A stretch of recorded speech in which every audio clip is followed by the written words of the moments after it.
tengan todos y cada uno de ustedes. Agradezco a los más de 367 ya alumnos inscritos que nos ven en forma virtual por nuestra red del intranet. Doctora, nuevamente muchas gracias. Le doy la bienvenida a la doctora Margarita Palomino Guerrero. Bienvenida a esta su casa. Al maestro Diego Guerrero García. Diego, bienvenido, jefe de división de educación, ahora sí continua, y a nuestro secretario Gerardo Aparicio. Gerardo, como siempre, gracias por tu tiempo y por estar al pendiente de estas videoconferencias. Yo creo que, como siempre les he comentado, a la que queremos escuchar es a la doctora Margarita Palomino, pero quiero felicitarla porque dentro de los comentarios que he recibido de ustedes ha sido la excelente expositora que hemos tenido al inicio, que si así empezamos y vamos a terminar va a ser un éxito, cosa que nosotros le apostamos a eso. Y no es por presumir, pero sí es de las mejores expositoras, pero bueno, no quiero menospreciar ningún otro. Sé que tenemos expositores también del notariado que son excelentes, pero bueno, vamos a aprovechar, don Gerardo, le dejo el uso de la voz para que nos presente nuevamente a la doctora Margarita y ya después empezar con su ponencia. Gracias, bienvenidos todos. Gracias, presidente. Pues nuevamente bienvenidos a todos, gracias nuevamente por su confianza, por su presencia, por su intención, sus ganas de aprender más en este tema interesantísimo, importantísimo en el tema notarial. Como ya anticipó el presidente y como ustedes han tenido la oportunidad de disfrutar, esta es la tercera sesión, el tercer día en que nos acompaña la doctora Margarita Palomino Guerrero, que ella es directora del Seminario de Derecho Fiscal de la UNAM, además de la Facultad de Derecho de la UNAM, además de todo lo que ya hemos platicado en otras ocasiones en cuanto a su perfil y trayectoria académica. Si acaso solamente haría un par de menciones en particular para ya dar inicio a la sesión, y es que en esta ocasión les vamos a pedir, para dar una respuesta más completa a sus preguntas, que nos las hagan llegar por favor por correo al chat que ya tenemos establecido, para que nosotros a su vez se lo hagamos llegar a la doctora. Y por otro lado, por supuesto, agradecer a la UNAM, a la Facultad de Derecho, que nos apoya tanto, que permite que día a día continuemos en esta sesión del Colegio de Notarios, me refiero en esta sede del Colegio de Notarios, haciendo las presentaciones. En esta semana ya se les hará llegar el temario, ahora sí, a ustedes, los inscritos, y ya con todos los subtemas, los horarios y los expositores. Y por último, si ustedes tienen conocidos que todavía no se inscriben, siéntanse con la tranquilidad que una vez inscritos se les harán llegar solamente a los inscritos las videoconferencias o las clases que se hayan perdido. Todo esto conforme se estableció en las bases. Y salvo que el maestro Guerrero quiera adicionar algo, pues, doctora, bienvenida a esta que es su casa. Muchas gracias, buenas tardes a todos, gracias al notariado, al notario Armando Javier y al notario Gerardo, a Diego por supuesto. Gracias por estar esta tarde conmigo. Bueno, pues vamos a iniciar, vamos a poner la presentación. Primero pues vamos a contestar las dudas que surgieron y los pendientes que yo me comprometí a contestar el día de hoy. Entonces, estamos dentro del módulo de conceptos fundamentales de derecho fiscal. Había algunas preguntas si se iban a tratar casos concretos, sí, pero viene en el temario más adelante. El día de hoy a mí me corresponde de las 4 a las 8 de la noche, al 5 para las 6 hacemos un pequeño receso y ahí está. Lo tenemos prendido, este ya está prendido y está corriendo perfecto, ¿no? Aquí está. Entonces déjenme ver porque está apagado. Ahí está. Sí. Bueno, entonces les decía yo, perdón, que hay algunos pendientes y los pendientes son precisamente que me preguntaron cuáles son los impuestos cedulares en concreto, en qué entidades federativas se están grabando, y agregué además los artículos y la fecha en que se incorporó. Esto fue desde el 2004, 2005, 2006, 2013. Entonces tenemos los estados de Chihuahua, Guanajuato, Guerrero, Nayarit, Oaxaca, Quintana Roo y Yucatán. Y falta agregar ahí Jalisco, que es el último de los que se incorpora. Todos ellos tienen impuestos cedulares. Como ustedes podrán ver en el recuadro, depende si se incorpora para impuestos sobre la renta en lo que corresponde a bienes inmuebles, o bien si solamente se incorpora en lo que corresponde al impuesto al valor agregado, que en términos generales estaríamos hablando del artículo 43 de la ley del IVA, que expresamente señala que solamente aplica para personas físicas, y estamos hablando en la enajenación, en la actividad empresarial, prestación de servicios independientes y el uso y goce temporal de bienes. Estos son los estados en donde aplica. También había una pregunta que por qué no se implementó o no se implementaba en las otras entidades. Fue un acuerdo que todos firmaron, todas las entidades estuvieron de acuerdo, pero para que pueda operar se requiere que a nivel local se implemente la legislación que permita señalar cómo se va a hacer el trámite, cómo se va a llevar a cabo el entero del impuesto y, lo más importante, sobre qué actividades en concreto. Entonces, muchas de las entidades no lo quisieron hacer, argumentando que estaban en un proceso de cambio, iba a haber modificación en la legislatura, es decir, sustitución ya, y en consecuencia dijeron, no, mejor lo dejamos pendiente. Y esa fue la razón. La realidad es porque del monto total de la tasa de los impuestos cedulares, que es del 3 al 5% aproximadamente, pues resulta que lo valoraron y resulta más costoso administrativamente tener esta carga tributaria que en sí el reflejo que van a obtener en recaudación. Recordemos que el 2%, por eso establece el artículo 43, que va a ser del 2 al 5%, y el mínimo es 2 porque la Federación lo que dice es el monto que a mí me corresponde por costos de administración es 2, de tal suerte que si se estableciera el 5%, realmente la entidad federativa solamente tendría una derrama del 5%. También nos decían que si estaba vinculado, o preguntaron que si estaba vinculado con el acreditamiento que se permite en el pago de impuestos sobre la renta anual. Sí, dentro de la declaración anual, como ustedes recordarán, el artículo 151 nos permite las deducciones personales, y dentro de una de las fracciones se contempla también el pago de impuestos locales. Es a estos impuestos a los que se refiere, que no es otra cosa sino el acreditamiento del pago que se haya hecho, siempre y cuando contemos con el respaldo de la erogación que se realizó y que corresponda precisamente al ejercicio fiscal del que estamos hablando. Bueno, ese era uno de los pendientes, y entonces ahora tenemos, aquí es donde nos quedamos. Nos quedamos en comentar en torno al artículo 126, 131 y 133 constitucional. En el caso del artículo 126 constitucional, estamos hablando que toda erogación debe estar prevista en el presupuesto de egresos. Esto es fundamental y lo relaciono con lo que ya habíamos platicado, que un presupuesto que no señala una partida o un rubro específico para la atención de un sector de la sociedad, simple y sencillamente se está dejando fuera, no va a haber la atención.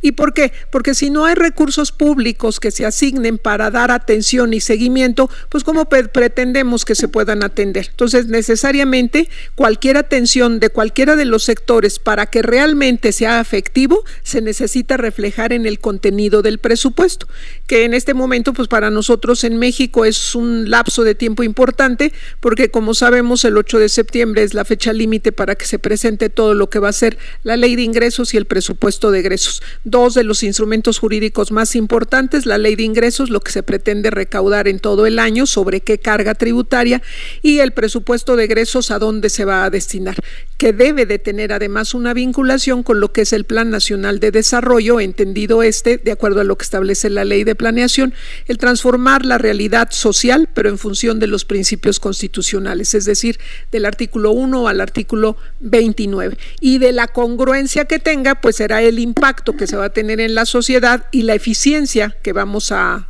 generar, es decir, satisfacer las necesidades de la colectividad. Por eso está vinculado el artículo 126.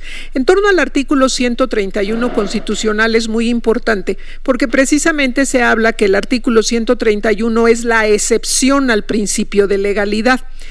Y yo diría del principio de legalidad y de reserva de ley. Recordemos que todo lo que corresponde al actuar de la autoridad tiene que estar contemplado en la norma, pero que nosotros platicamos que específicamente todo lo que tiene que ver con materia tributaria, elementos esenciales como son sujeto, objeto, base, tasa, tarifa y además todo lo que implique cargas como pudiera ser las infracciones y los delitos, se establece que tiene que tener no debe de estar plasmado en el contenido de una norma, sino tiene que estar en un acto formal y materialmente legislativo, es decir, en una ley.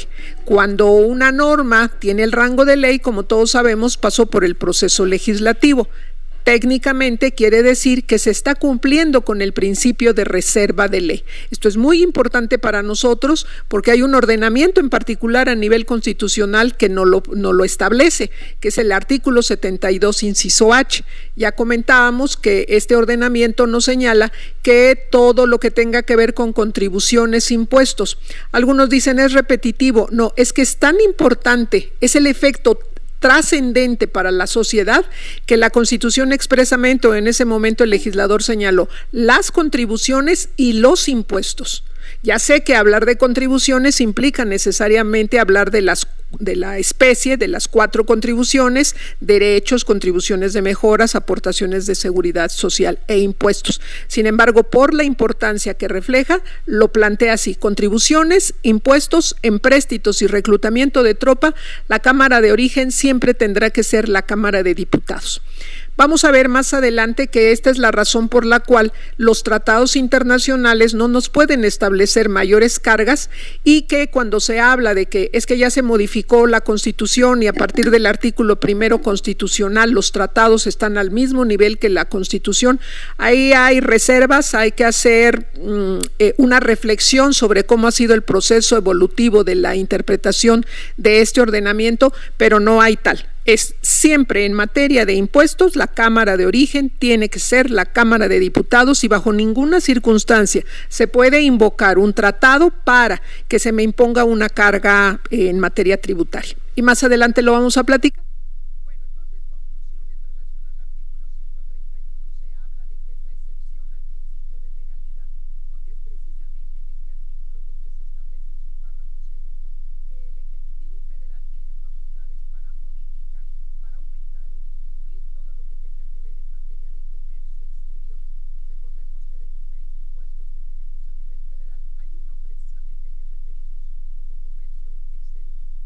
Que hay que aclarar, la ley que contiene la carga tributaria, la tasa que se va a pagar, es la Ley General de Importaciones y Exportaciones. Antes teníamos 2 ordenamientos, la Ley General de Importaciones y la Ley General de Exportaciones.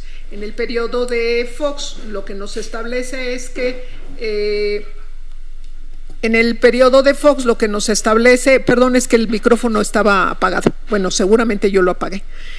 En el periodo de Fox lo que nos establece es que en un esquema de eficiencia administrativa y simplificación administrativa, que era importante que se tuviera en una sola ley, en un solo ordenamiento. Y entonces deja de estar en 2 ordenamientos, Ley General de Importaciones, Ley General de Exportaciones, y se concentra en uno solo, Ley General de Importaciones y Exportaciones, mejor conocido en el argot por la GLI. Bueno, pues este ordenamiento entonces contempla 2 artículos. 2 artículos, en el primero todo lo que van a ser la carga, que la tasa impositiva que se va a tener, y en el segundo artículo todas las disposiciones generales. Aquí yo quiero hacerles una aclaración. Tomemos en consideración que ya tenemos un nuevo ordenamiento, pero que entra en vigor hasta el 2021. Y esto se los comento porque me decían en una plática que tuve, es que lo que nos está diciendo no coincide con lo que dice el artículo tal. No, porque ustedes están checando ya la ley que va a entrar en vigor en el 2021, y yo de lo que les estoy hablando es de la ley vigente en este momento. Entonces, de acuerdo a la ley vigente en este momento, hay que tomar en consideración y hacer los ajustes necesarios para el siguiente. Por ejemplo, una de las modificaciones que se establece es el que se contempla dentro de la clasificación arancelaria, la que va a entrar en vigor en el 2021, la marihuana. Pero la marihuana dicen, ¿y cuánto van a cobrar de arancel? No, nos dice es un producto, una mercancía prohibida. Entonces hay que tomar en consideración eso en el momento en que verifiquen o traten de fundamentar. Una cosa es la ley vigente en este momento, otra cosa es lo que ya se aprobó, pero estamos en vacatio legis porque va a entrar en vigor hasta el próximo año, 2021. Bueno, pero entonces vamos a redondear. En relación al artículo 131 decíamos que el Ejecutivo puede aumentar o disminuir en materia de comercio exterior cuando esté en riesgo la economía nacional. Esa es una condición indispensable, que el argumento es, si no tomamos esta medida para incrementar la carga tributaria en materia de comercio exterior, ponemos en riesgo a la economía nacional. Y hay que informar sobre esta situación al Congreso, cuáles fueron las medidas, por qué se tomó la medida y durante cuánto tiempo se tomó la medida. A esto también se le denomina como decreto delegado. ¿Y por qué hablar de decreto delegado? Porque desde el primer día platicamos que es la potestad tributaria, la fuerza que tiene el Estado, la facultad que se le otorga para imponer cargas tributarias. Entonces, ¿por qué el Ejecutivo resulta que va a imponer o a disminuir la carga tributaria? Y la respuesta es que es una excepción. La regla general es que siempre la potestad la tendrá el Poder Legislativo, pero solamente en este supuesto será el Poder Ejecutivo. Entonces, las condiciones son que se ponga en riesgo la economía nacional y entonces el Ejecutivo toma la decisión de aumentar o disminuir la carga tributaria. Es distinto de lo que es el artículo 29 de la Constitución. En el artículo 29 de la Constitución se contempla el decreto ley, en donde se puede inclusive suspender los derechos fundamentales, las garantías fundamentales, pero cuando se ponga en riesgo la seguridad nacional. Son cosas distintas. Entonces, en el del 131 estamos hablando del decreto delegado y en el 29 estamos hablando del decreto ley. Nosotros nos concentraremos solamente en lo que tiene que ver con la materia tributaria. Bueno, pues esta es la razón por la cual se han tomado medidas. Ustedes recordarán que cuando tuvimos el problema de brotes que hubo de fiebre aviar en cierta región de la República Mexicana, pues se tomó la decisión que se iban a sacrificar a los animales, se sacrificaron a los animales y entonces de esa manera se frenó. Pero obviamente pues se detuvo el proceso de producción de lo que es el pollo y de lo que es el huevo, obviamente. Y entonces pues se hizo un análisis en donde se identificó que uno de los principales productos del consumo de los mexicanos era precisamente los huevos, los blanquillos, y entonces pues esto iba a generar desabasto o lo que marca el mercado por forma lógica, el incremento a mayor demanda, pues obviamente sube el precio. Y entonces lo que se decidió en ese momento fue aperturar el mercado y que nos llegaran las mercancías de diferentes lugares con tal de que pudiera satisfacer la demanda nacional. Y entonces lo que se hizo fue reducir las restricciones para que pudieran ingresar. ¿Esto se puede hacer? Sí, porque estaba en riesgo precisamente, fue una situación que no estaba prevista, que se presenta y toma la decisión el Ejecutivo. Entonces, eso es algo muy importante, pero recordemos que solamente aplica en materia de comercio exterior. Después tenemos el artículo 133, que también es, me parece fundamental en el análisis que vamos a hacer, que es precisamente el que se le denomina el sustento de lo que se le denomina el principio de jerarquía de la norma. Y es importante porque ha habido diferentes interpretaciones por parte de la Corte, ha ido evolucionando este criterio y tendríamos que tomar en consideración el último criterio que se ha establecido, que es a partir del año de 2011, 10 de junio del 2011, en donde se establece precisamente cuál va a ser el sentido que se le va a dar con la incorporación del artículo primero constitucional. Entonces, traigo la lámina un poquito más adelante, la vamos a platicar, pero sí que quede registrado que el 133 constitucional para nosotros es importante por el principio de jerarquía de la norma, el texto que señala el propio artículo en la Constitución y la interpretación que ha dado nuestra Suprema Corte y cómo recepcionamos esa interpretación en la aplicación o resolución de casos concretos. A eso nos vamos a referir, por eso abro un paréntesis y más adelante lo vamos a abordar. Tenemos ahora los principios constitucionales referidos a la justicia administrativa. A mí me parece también que es muy importante que lo establezcamos, no porque la pretensión sea que nos vayamos a todo al litigio, sino simple y sencillamente saber cuál es el soporte constitucional, cuál es el marco y de dónde surge. Como ustedes recordarán, los tribunales administrativos tienen su origen precisamente en dos corrientes de pensamiento, en la corriente de pensamiento francesa y en la corriente de pensamiento inglesa, en donde debemos de partir como una reflexión básica para poder entender las cosas, que seguramente todos los recuerdan. el principio de la división de poderes de Carlos Luis de Secondat, barón de Labrede y Montesquieu.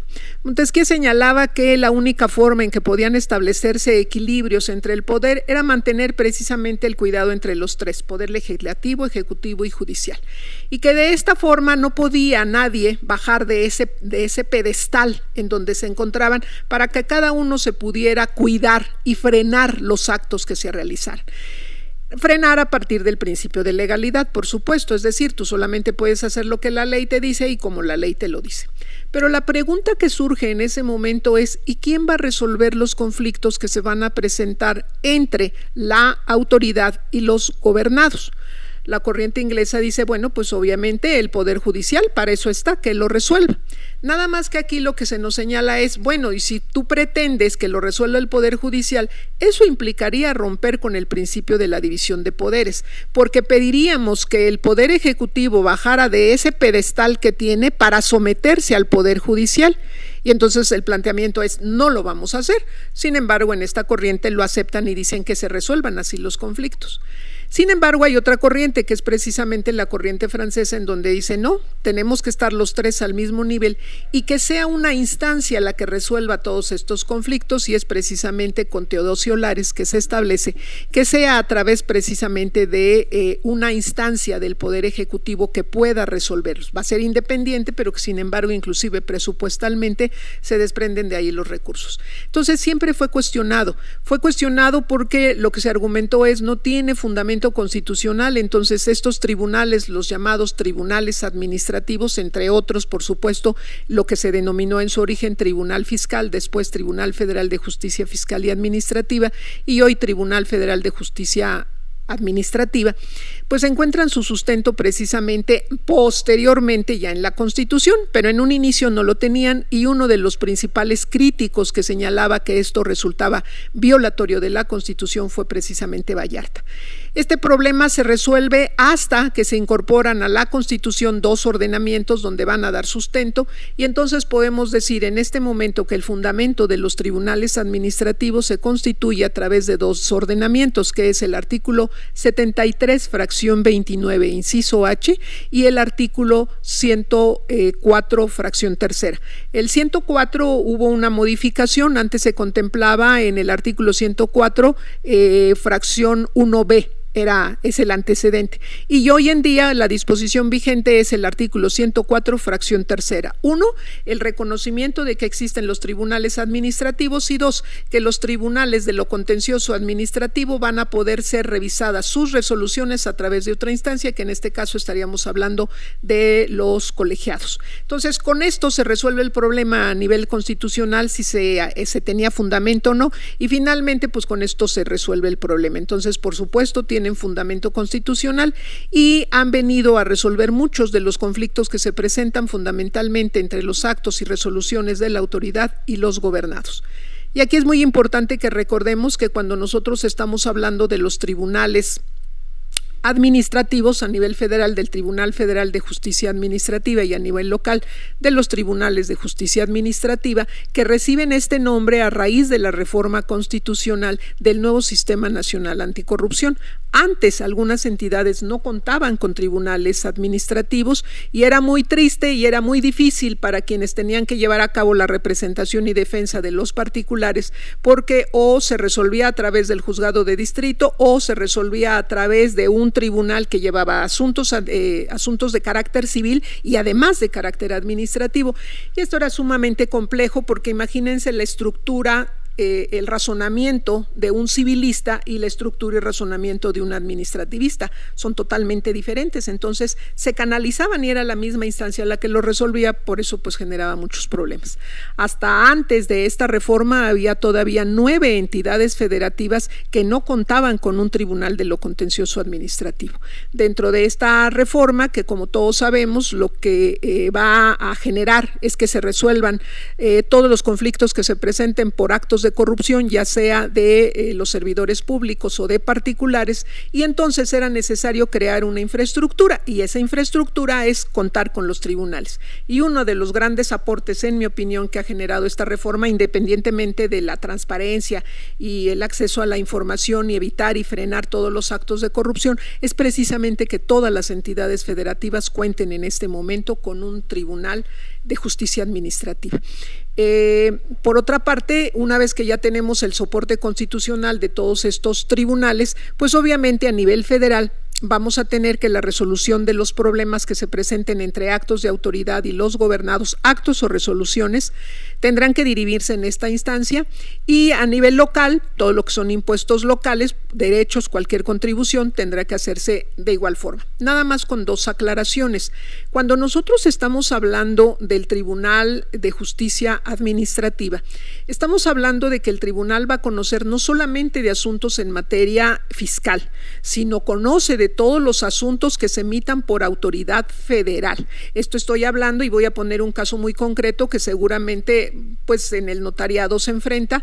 Uno es, yo tengo un problema por el no pago de impuestos, o la no retención oportuna del impuesto, o el no entero oportuno del impuesto. Es una cuestión de carácter fiscal y que se tiene que dirimir el conflicto a través del tribunal, si es que no quiero agotar el medio de defensa previo, que es el recurso administrativo, y que en la mayoría de los casos no se agota porque finalmente pues no es obligatorio su agotamiento. Entonces me voy directamente al tribunal. Pero esto estamos hablando de materia fiscal, de acuerdo a lo que establece el Código Fiscal de la Federación. Si me voy al recurso, artículo 116, me dice que yo puedo impugnar todas las resoluciones o actos de autoridad fiscal.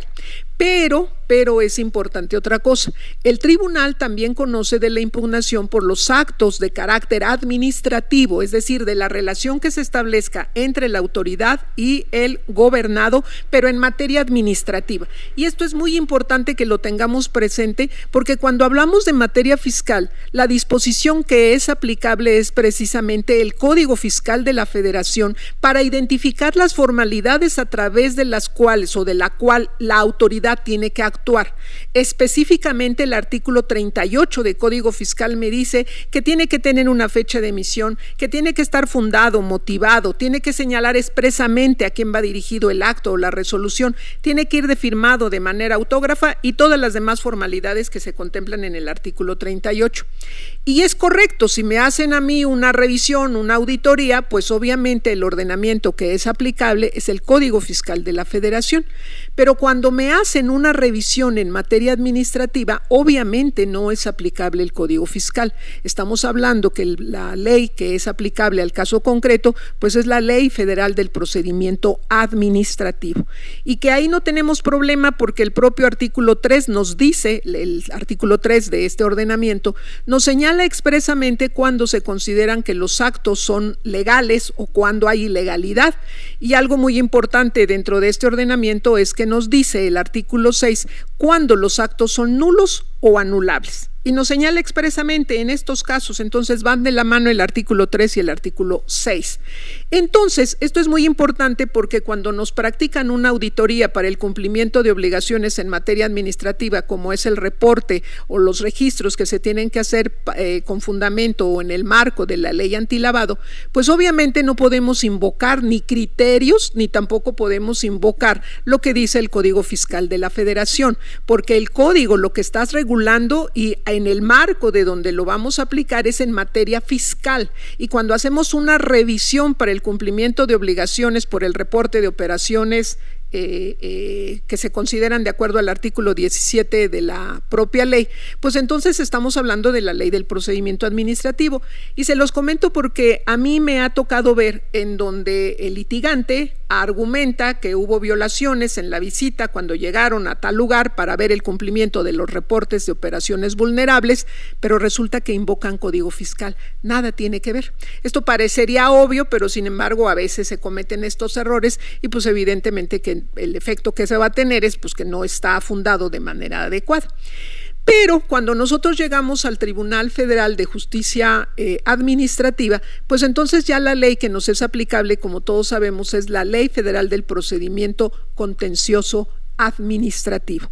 Y el ordenamiento que tendremos que verificar para ver si efectivamente los actos se ajustan a estricto derecho es el artículo 51 de la propia ley, donde nos va a señalar si hay violaciones, si hay irregularidades o, pese a que haya habido irregularidades, inconsistencias por parte de la autoridad, se pueden subsanar, es decir, se puede corregir.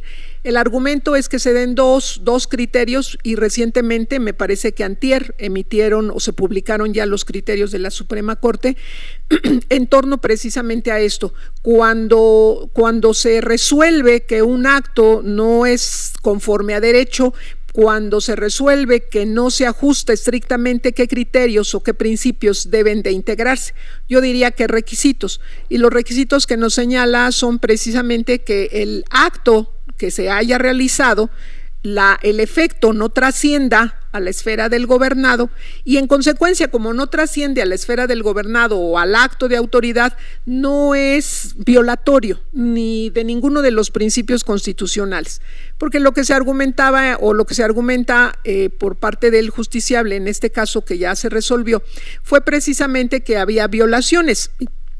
Y la respuesta de la Corte es no hay ninguna violación, porque lo que se haya cometido como error, si se subsanó o si no trascendió a tu esfera jurídica, pues no hay tal violación. Esto no implicará que se condene a la autoridad a que vuelva a repetir su actuar y que vuelva a seguir todo el procedimiento. Pero los casos específicos donde nos señala cuándo puede haber errores y se pueden subsanar son precisamente en el artículo que les acabo de comentar. Y hay ahí sería para los dos, tanto para los actos de carácter administrativo como para los actos de carácter netamente fiscal, actos o resoluciones. Entonces, a mí me parece que es muy importante que lo identifiquemos porque luego a la hora de hacer el razonamiento pretendemos argumentar principios que no son aplicables por la naturaleza misma de la figura o de la institución jurídica. Bueno, entonces, si nosotros resumiéramos, estamos hablando que el 73 de fracción 29, inciso H y el artículo 104, fracción tercera, son los ordenamientos a nivel constitucional que dan fundamento precisamente a los tribunales administrativos. En el caso del artículo 116, fracción cuarta, estamos hablando de los tribunales de carácter local, y en el caso del artículo 122, inciso A, fracción octava, estamos hablando de el caso de la Ciudad de México. Y el artículo 16 y 23 y 14 constitucional, como ya lo habíamos platicado, el 14, la no retroactividad de la disposición, y el 16 constitucional, a mí me parece que es el eje central y que siempre va acompañado de todos los argumentos de impugnación que se vayan a dar, porque cuando hay alguna violación al derecho o a la esfera jurídica del gobernado, generalmente también hay una violación, transgrede lo que es el 16 constitucional, porque es el que da sustento a que la autoridad pueda realizar sus actos de revisión o verificación, pero el ordenamiento señala expresamente que tiene que ser conforme si fuera una orden de cateo, es decir, tiene que estar fundado, motivado, autoridad competente que señale y qué cosa es lo que se pretende con este acto. Entonces, por eso el 16 constitucional es un pilar para el momento en que se va a argumentar que hay violaciones a la esfera del gobernado. Este sería el marco referencial para lo que vamos a ver más adelante. Después tenemos que nos señala que debemos de platicar debemos de hablar acerca de los elementos sustanciales e instrumentales de las contribuciones. Entonces, fíjense que aquí tenemos la Ley de Ingresos sobre Hidrocarburos para que vean la trascendencia que tiene. Cuando se confunden las figuras, cuando no se regulan de manera, no tanto que no se regulen, está bien regulado, pero aquí el problema es que no se entiende.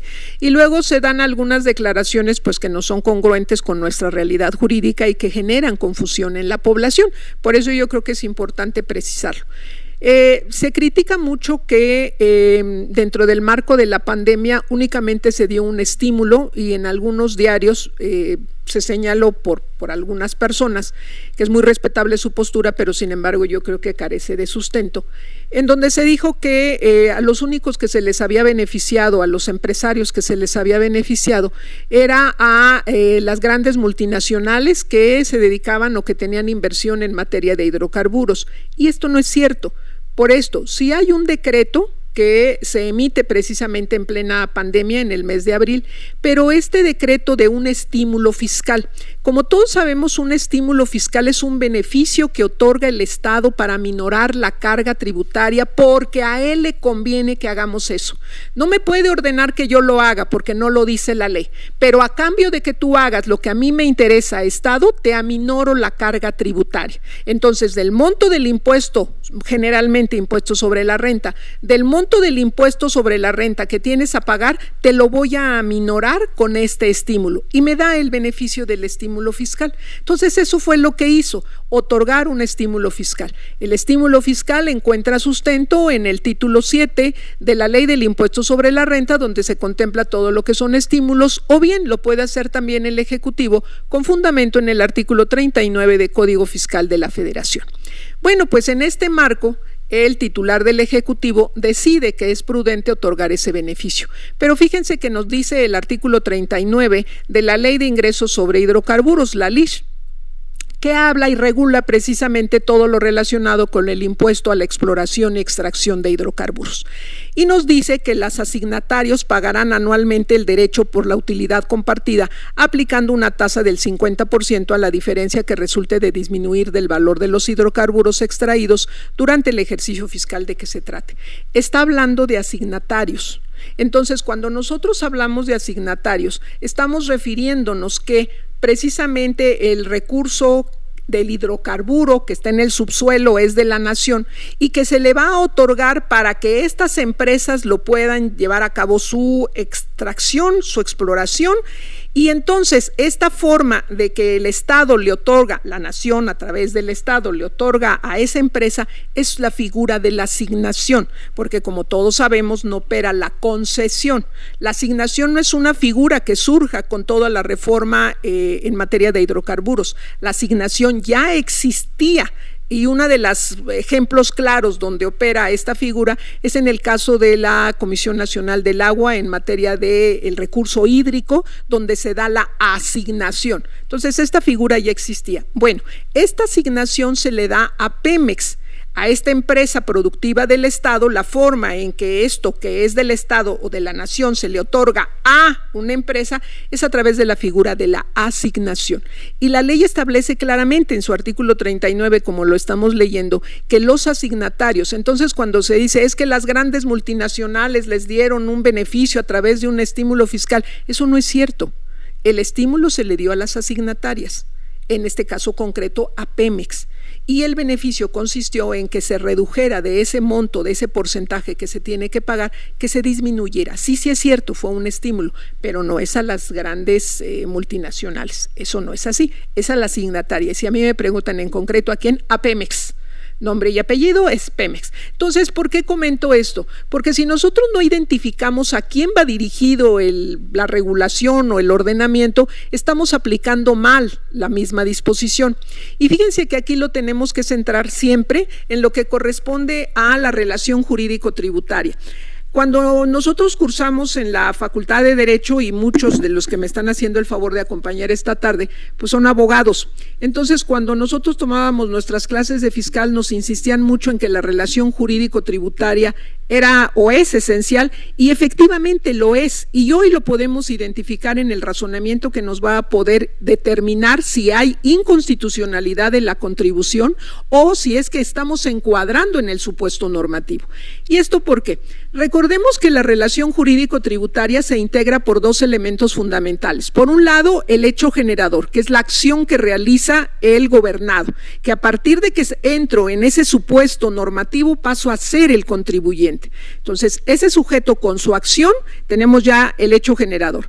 Pero ahora lo que habrá de identificarse es que esa acción que yo realicé encuadre exactamente en lo que dice el supuesto normativo. Si no coincide exactamente mi acción con lo que dice el supuesto normativo, no me lo pueden aplicar. Por dos razones. Primero, porque recordemos que el 31 fracción cuarta nos habla del principio de legalidad tributaria.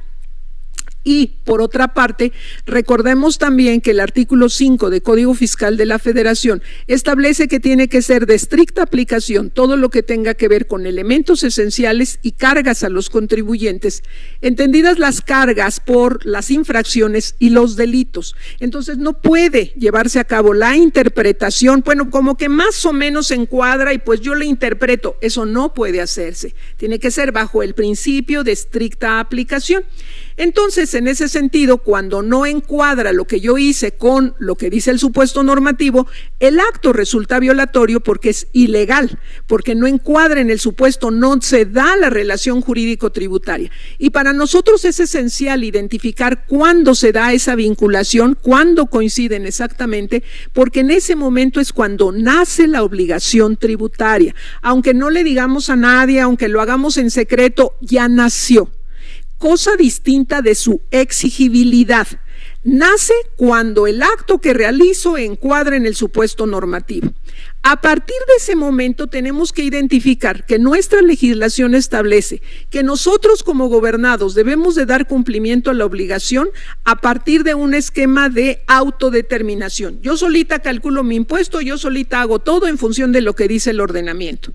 Pero puede ser que no lo haga yo por falta de tiempo, porque no lo conozco o porque no quiero cumplir.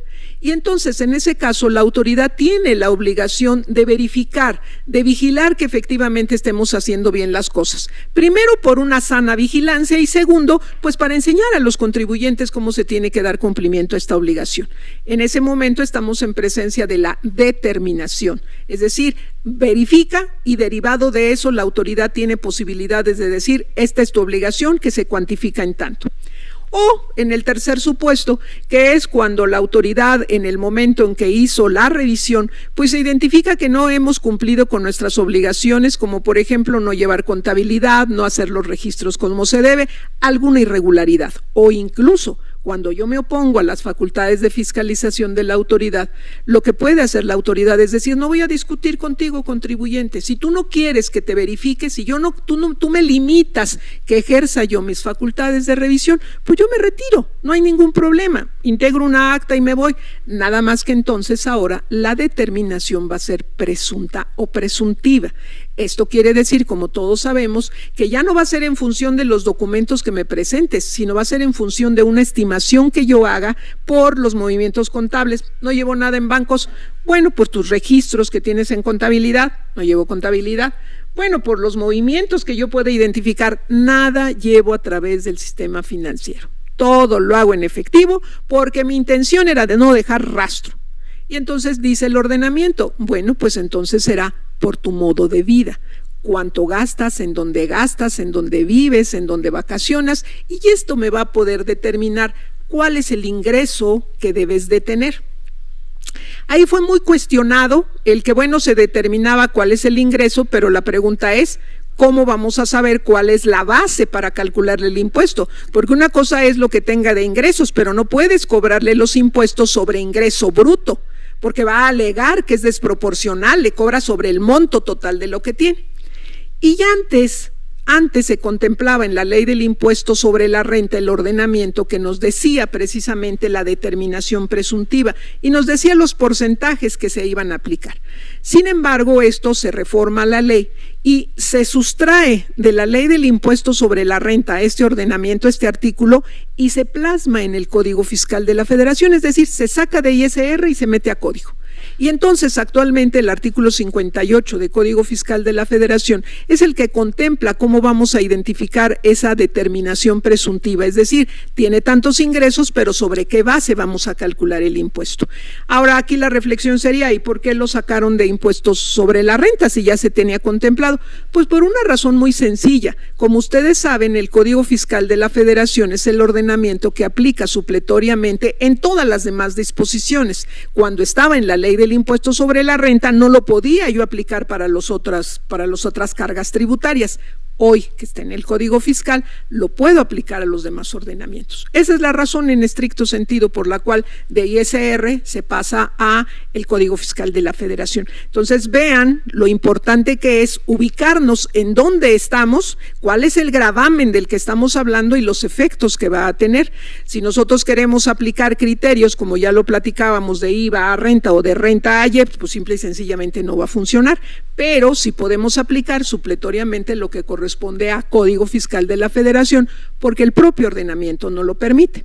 Bueno, entonces, la importancia que tiene el respeto a la institución jurídica y al ordenamiento y bajo los criterios que se regula son fundamentales. Entonces, en el caso concreto del artículo 39 de la Ley de Ingresos sobre Hidrocarburos, es el artículo al cual se le aplicó el estímulo fiscal del que estamos hablando, pero de ninguna manera es a multinacionales, es a las asignatarias, y cuando hablamos de la asignataria es de Pemex en particular.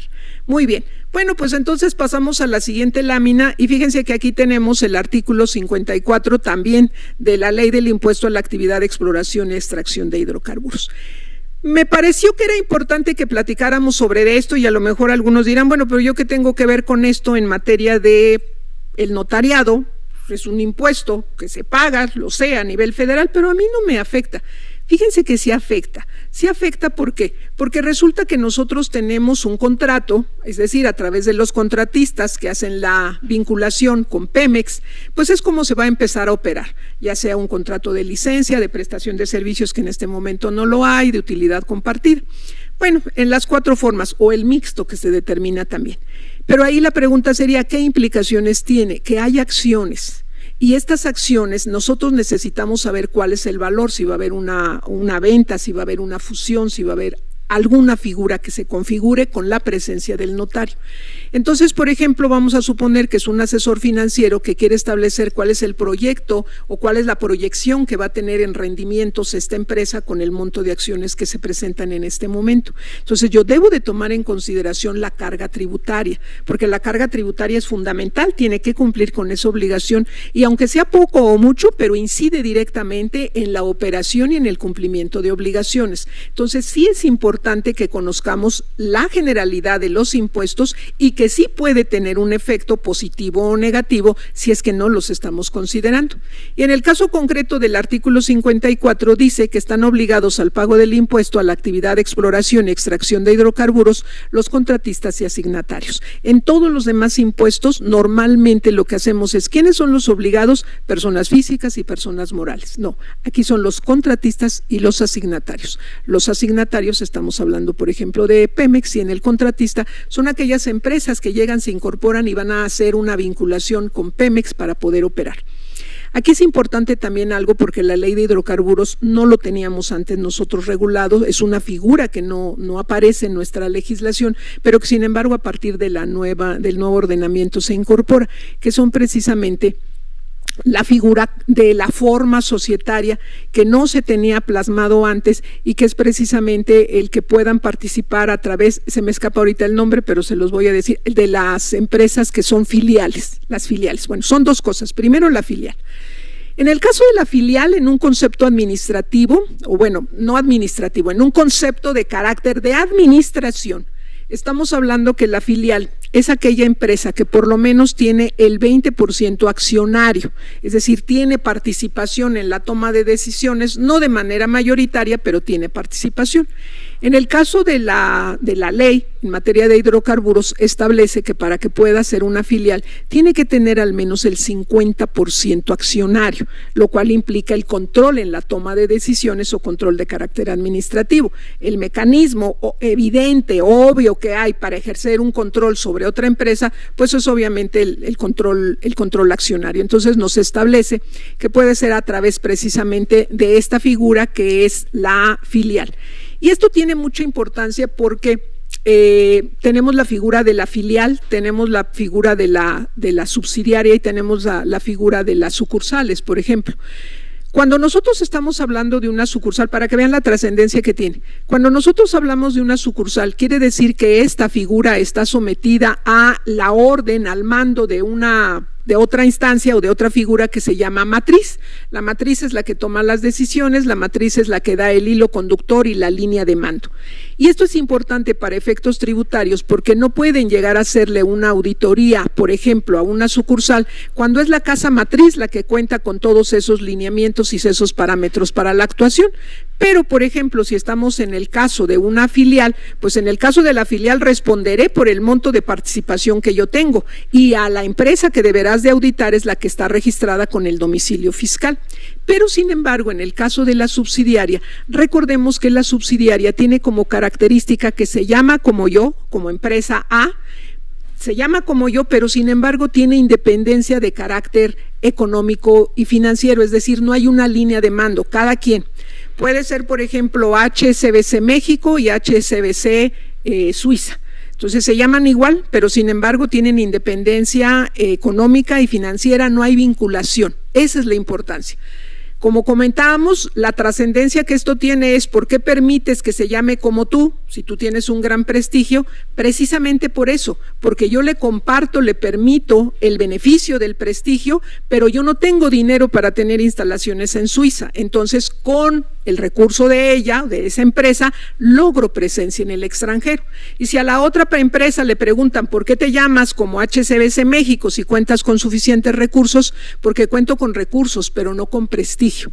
Esa es la vinculación que se da. Entonces, estamos en presencia de la subsidiaria. Ahora, para efectos fiscales, como todos sabemos, a través del marco de las normas internacionales, se habla de la figura de la subsidiaria como un vínculo que se establece donde puede haber conocimiento o relaciones en cuanto a sus operaciones de traslado de mercancías o venta y operaciones. Y esto tiene mucha importancia porque cuando hablamos de una subsidiaria, si ustedes, por ejemplo, invierten en Inglaterra en una subsidiaria, el Estado les brinda todas las facilidades, les brinda facilidades para que se vayan con su familia, para que se instalen, para que puedan tener casa, para todas las facilidades, cuando es una subsidiaria. Pero cuando es una sucursal, por ejemplo, pues bueno, las condiciones son, primero tienes que acreditar un examen con el dominio del inglés, obviamente no te puedes ir con toda tu familia, en dónde vas a vivir, supongo que ya tienes resuelto eso, o sea, los peros son distintos, o más bien aquí sí hay peros. La pregunta es ¿por qué? Pues evidentemente porque si estamos hablando de una subsidiaria, la derrama económica se va a quedar en Inglaterra. Cuando estamos hablando de una filial o de una sucursal, la derrama económica en materia impositiva se va a venir para México. Esa es la razón. Entonces, por eso, a nivel internacional, pues obviamente la condición que tiene una subsidiaria, pues va a ser de beneficios. Nada más que es precisamente a través de las subsidiarias en donde se ha identificado por la OCDE que hay la mayor forma o el mayor cúmulo de desvío de recursos para erosionar la base tributaria, es decir, de distraer esos recursos para que no se inviertan, para que se trasladen a otros países sin el pago del impuesto sobre la renta, fundamentalmente, que es lo que grava, como todos sabemos, el ingreso. Bueno, pues entonces en este caso yo quiero que identifiquen que no siempre vamos a hablar de personas físicas y personas morales, el elemento esencial sería contratistas y asignatarios. El artículo nos señala en el mismo 54, dice por el área contractual y el área de asignación respectivamente, definidas en el contrato de asignación que corresponda. En el artículo 55 nos señala el impuesto por la actividad de exploración y extracción de hidrocarburos se calculará mensualmente aplicando por cada kilómetro cuadrado y entonces nos da la base sobre de cuánto se va a cobrar sobre de cada kilómetro cuadrado. ¿Cuánto es lo que se va a cobrar? No se establece un porcentaje, ya habíamos platicado que siempre que hablemos de tasas es un porcentaje, siempre que hablemos de rangos de tanto a tanto es una tarifa y en el caso concreto nos está estableciendo que es una cuota y la cuota va a ser durante lo que es la fase de exploración, pues estamos hablando de 1820.97 y en el caso de la extracción de 7283.92, cantidades que se actualizan permanentemente. Y la otra cuestión importante, si yo tengo una área asignada en donde tengo exploración y extracción, pues obviamente voy a pagar por la parte que yo tenga en exploración y la parte que yo tenga en extracción, o sea, pago la parte que corresponda a la actividad que yo estoy realizando, ya sea exploración o extracción. Y como lo pueden ver ustedes es mensual. Entonces, en ocasiones no se toman en consideración estas cargas tributarias que se tienen, que son fundamentales porque en caso de no cumplimiento va a haber sanciones, pero además que va a impactar precisamente en la operación de la empresa. Entonces, pudiéramos decir, pues es muy poca la cantidad, pero ya en el número de kilómetros cuadrados que se tienen en la asignación y en el número de meses que corresponde, pues ya son datos que sí pueden incidir de manera positiva o negativa. Tenemos la ley de ingresos sobre hidrocarburos igual para los efectos de este artículo. La fase de exploración comprende desde la formalización del contrato o de la asignación hasta el inicio de la fase de extracción. Pero básicamente ya pudimos identificar los elementos esenciales y entonces esto no siempre, como tradicionalmente hemos visto, pues va a ser la figura de personas, sujetos, personas físicas y personas morales, el objeto, la actividad que se desarrolla y la base. La base, ¿cómo la vamos a reconocer? La base es la unidad sobre la cual vamos a aplicar la carga, el porcentaje, la cuota o la tarifa. Eso es lo que vamos a hacer nosotros. Bueno, seguimos porque a mí nada más lo que me interesaba era que identificaran eso. Y tenemos ahora el cálculo del impuesto por fuente de riqueza o residencia. Esto también es muy importante en el momento en que nosotros hacemos el análisis de los elementos esenciales y para poder determinar si somos sujetos o no del pago del impuesto, pero además me parece a mí que el que podamos identificar si es violatorio de los principios constitucionales. A mí me parece que un esquema de razonamiento muy claro y transparente para identificar si es violatorio o no es violatorio es, por un lado, tener los elementos esenciales, sujeto, objeto, base, tasa, tarifa, de la contribución que sea. Y por el otro lado, los principios constitucionales, proporcionalidad, equidad, legalidad y destino del recurso. Y que en el momento en que nosotros identificamos que hay problemas, bueno, ¿qué principio constitucional se está violentando? Pero ¿respecto de qué elemento? Y esto se los comento porque ya hubo un caso en donde hace algunos años, como ustedes recordarán, la ley del impuesto sobre la renta contempló en una reforma que se dio, la ley de ISR, que no iban a pagar el impuesto sobre la renta por aguinaldo, por bonos, por prima vacacional, por todos los beneficios que les dan al cierre de año a los trabajadores, pero la disposición decía expresamente en el artículo que contemplaba los exentos de aquella época, que no se iba a gravar, pero solamente a los trabajadores del Estado. Entonces, pues todo el mundo se puso muy contento porque dijo, ay, qué bueno, no me va a grabar nada, entonces directo, mi dinerito, tengo tanto, no le voy a quitar el 30%, todo es para mí. Y entonces la aclaración que se hizo por parte de la autoridad en ese momento fue, no, están en un error, porque la exención que se contempla es solamente para los trabajadores del Estado, no es para los trabajadores de la iniciativa privada. Los trabajadores de la iniciativa privada, por supuesto que se les va a cobrar el impuesto, se va a retener y se va a enterar. Y entonces ahí la pregunta es, ¿pero por qué? Pues porque así se decidió por el legislador. Y el argumento de inmediato que se hizo, pues eso es violatorio. Y entonces lo primero que se argumentó, eso violenta el principio de equidad. No se vale que a unos sí y a los otros no. Perfecto. Entonces, de este lado tenemos los principios constitucionales, ya identificamos que es el principio de equidad, pero ahora la pregunta sería, ¿hay una violación al principio de equidad respecto de qué elemento esencial? Sujeto, objeto, base, tasa. Y entonces todo el mundo lo que dijo es, claro, sobre el sujeto, sobre los trabajadores. Entonces se fueron al amparo, presentaron el amparo y la resolución fue que no se les otorgaba la protección de la justicia federal y con toda la razón. Porque recuerden que hablar de equidad es trato igual a los iguales y desigual a los desiguales. Cuando se argumentó que los trabajadores del Estado igual eran trabajadores como los de la iniciativa privada, gravísimo error. Unos se rigen por el artículo 123 apartado A y los otros se rigen por el apartado B. Eso los hace diferentes, no son iguales. Entonces la resolución es, no hay tal violación al principio de equidad respecto de los sujetos. Pero sin embargo nos seguía sonando como que pues eso no era correcto, algo había una violación, pero ¿dónde estaba? Y la violación que se presenta efectivamente o que se presentó en su momento efectivamente fue al principio de equidad respecto del concepto ingreso, porque tan ingreso es el bono para los trabajadores del Estado como para los trabajadores de la iniciativa privada. Entonces, ¿por qué a uno les das efectos de ingreso acumulable y al otro no?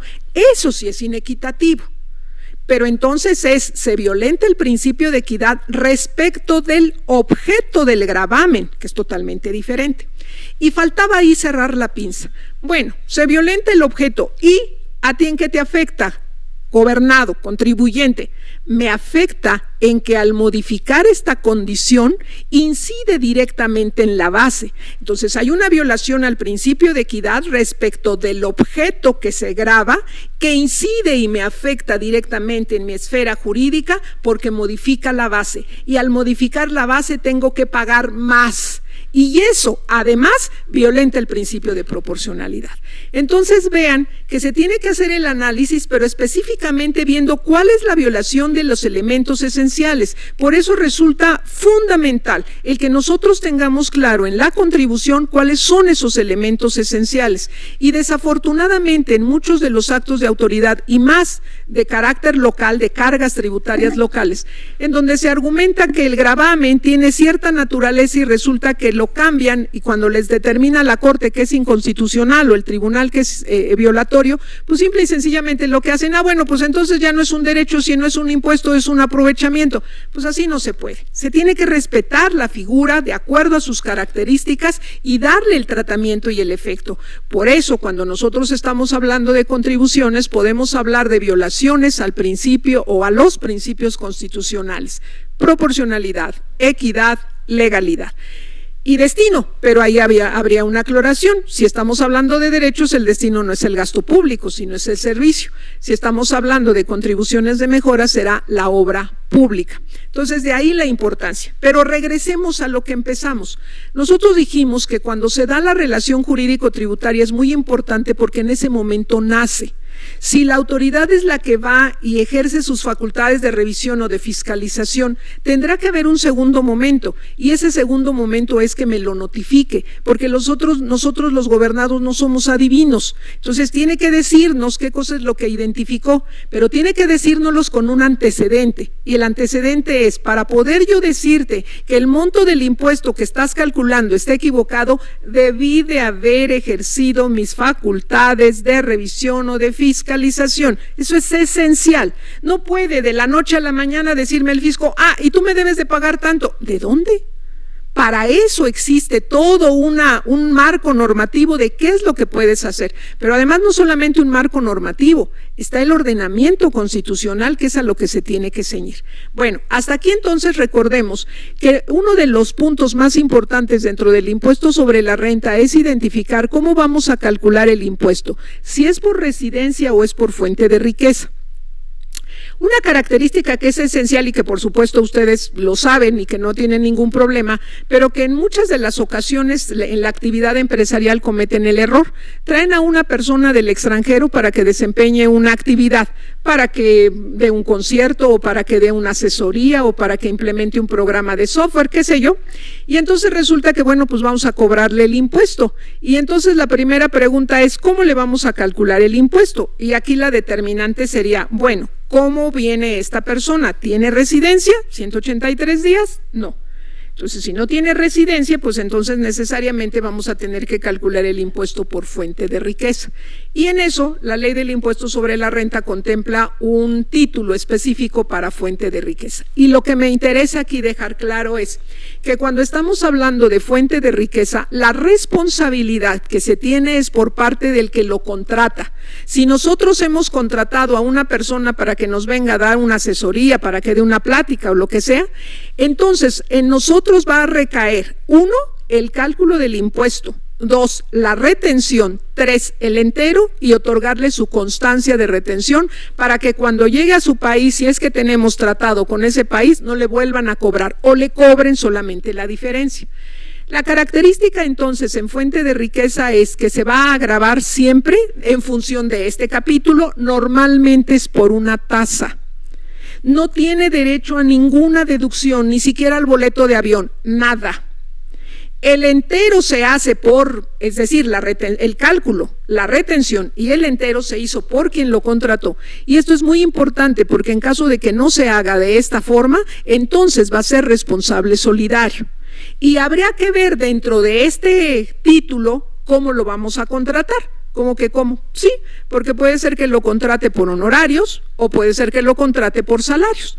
Si lo contrato por honorarios, el ordenamiento dice que debo de cobrar el 25% de impuestos sin derecho a una sola deducción, directo sobre la cantidad que le vas a pagar. Si yo lo contrato por honorarios, me dice, depende. Si tú le pagas más de 1 millón de pesos, sí dice primero, si le pagas hasta 1 millón, tiene una tasa del 15%. Pero si le pagas más de 1 millón de pesos, entonces la tasa impositiva será del 25%, con un beneficio. Los 125,900 pesos iniciales que le pagues están exentos, no pagan. De 125,900 en adelante vas a tener que pagar. Pero si no rebasa 1 millón, solamente 15%. Pero el cálculo lo tienes que hacer tú, no se permiten deducciones. Haces la retención, el entero y le das su constancia. Y en caso de que no cumplas con todas estas obligaciones, te constituyes en responsable solidario. Entonces, esto es importante porque en la relación, y volvemos a lo mismo, en la relación jurídico-tributaria tenemos el sujeto activo, que es el Estado, el que me puede exigir, el que tiene la potestad. Y la potestad no solamente es imponerme la carga tributaria que radica en el Poder Legislativo, sino también tiene la competencia de recaudación, que en este caso, para efectos de la competencia, estaremos hablando del Poder Ejecutivo. Entonces, tiene esa facultad para poder establecer, yo te cobro. Y en caso de que no me quieras pagar, inclusive te puede cobrar por la fuerza, aplicándote el procedimiento económico coactivo. Es esto lo que le da el marco y la fuerza a la autoridad, pero que tiene que ser a través de reglas, no puede ser de manera arbitraria. Entonces, en el caso de fuente de riqueza, quedamos que siempre va a ser por tasa, va a ser por una retención, tengo que entregarle la constancia, pero que esto solamente será cuando no reúne el requisito de que tiene la residencia. Aquí yo quiero comentarles algo muy importante porque recuerden que a partir de la reforma del 9 de diciembre del 2019, que ya entró en vigor en el 2020, habla precisamente de la modificación al artículo 27 del Código Fiscal de la Federación, y en torno al artículo 27 del Código Fiscal es el que se refiere al Registro Federal de Contribuyentes, y que vale la pena que se tome en consideración esa reforma, porque ya no es como antes, nada más que me decía cuándo tenía yo obligaciones de dar el aviso y los trámites que tenía que hacer. Ahora inclusive ya se contempla cuáles son esas facultades que se tienen, y por otra parte que inclusive hay trámites especiales que pudiera ser precisamente para los extranjeros. Entonces, un apartado especial seguramente le darán cuando aborden precisamente el Registro Federal de Contribuyentes en los demás módulos que corresponde abordar ese tema. Muy bien, bueno, pues entonces hay que tomar en consideración que si es por fuente de riqueza, también nos permite establecer si va a ser por honorarios o por salarios o por asimilable a salarios. Obviamente, si yo lo contrato por honorarios, pues no tengo la obligación de seguridad social. Si lo contrato por salarios, obviamente implica tener las obligaciones de seguridad social. Pero lo que es importante es no se permite bajo ninguna circunstancia ninguna deducción. Y cerrando la idea, entonces en la relación jurídico-tributaria tenemos al sujeto activo, que es el Estado, y tenemos al sujeto pasivo, que es el gobernado. El gobernado, que en el momento en que hace la acción se denomina contribuyente.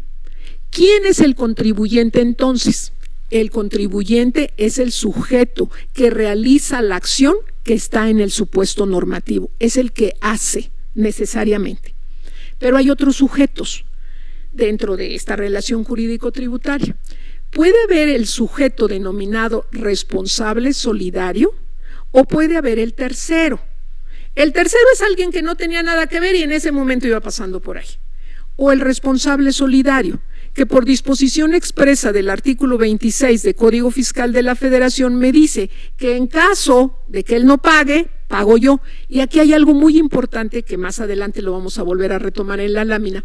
Cuando nosotros hablamos de responsabilidad solidaria, el ordenamiento del artículo 26 solamente nos habla de eso. Eso es un error. Hay responsabilidad solidaria y responsabilidad subsidiaria. La responsabilidad solidaria es o le cobro a uno o le cobro al otro. Normalmente la autoridad dice el que sea más fácil, el que tenga más recursos, sobre ese me voy. Pero la responsabilidad subsidiaria lo establece claramente el artículo 26 y nos señala, si no te alcanza a pagar la persona moral, ve y cóbrale al socio. Ah, entonces no es solidaria, es subsidiaria. Lo que no me alcances a cobrar, lo que no te alcance a pagar, ve y cóbrale al otro. Y en muchas de las ocasiones se vienen abajo precisamente la determinante de créditos y la exigibilidad del crédito porque no se cumple esta condición de que es subsidiario. Primero ve y cóbrale a él lo que no te haya pagado, entonces vienes y me cobras a mí en la proporción del monto accionario que yo tenga.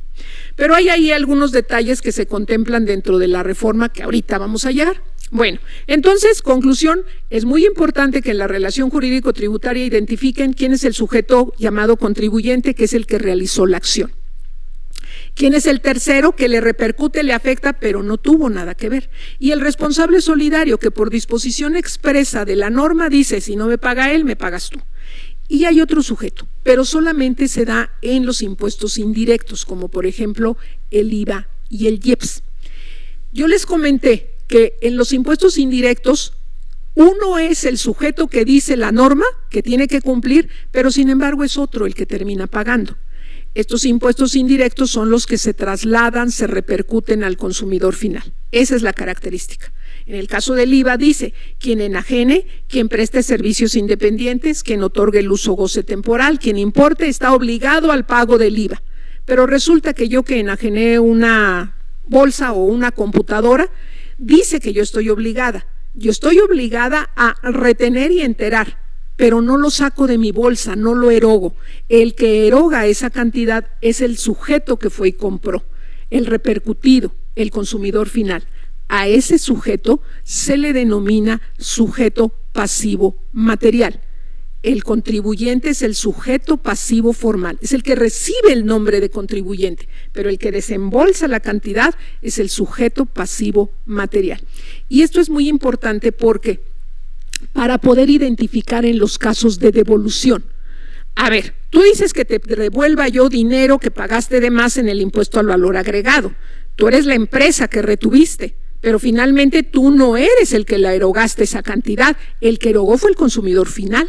Entonces tiene importancia y trascendencia y sobre todo para efectos de IEPS, pero vamos a avanzar. Entonces, ¿qué sujetos tenemos en la relación jurídico-tributaria? Activo, que es el Estado, contribuyente, que es el que realiza la acción, y dentro del contribuyente tenemos el sujeto pasivo formal y el sujeto pasivo material, el que dice la norma y el que finalmente termina pagando en impuestos indirectos. Y el tercero, nada tenía que ver, pero sin embargo le repercute alguna de las medidas, hay un efecto para él. Y el responsable solidario, solamente por disposición expresa de la ley, cuando encuadre justamente lo que dice el ordenamiento del 26, tú me lo pagas tú, porque ahí dice que eres responsable solidario.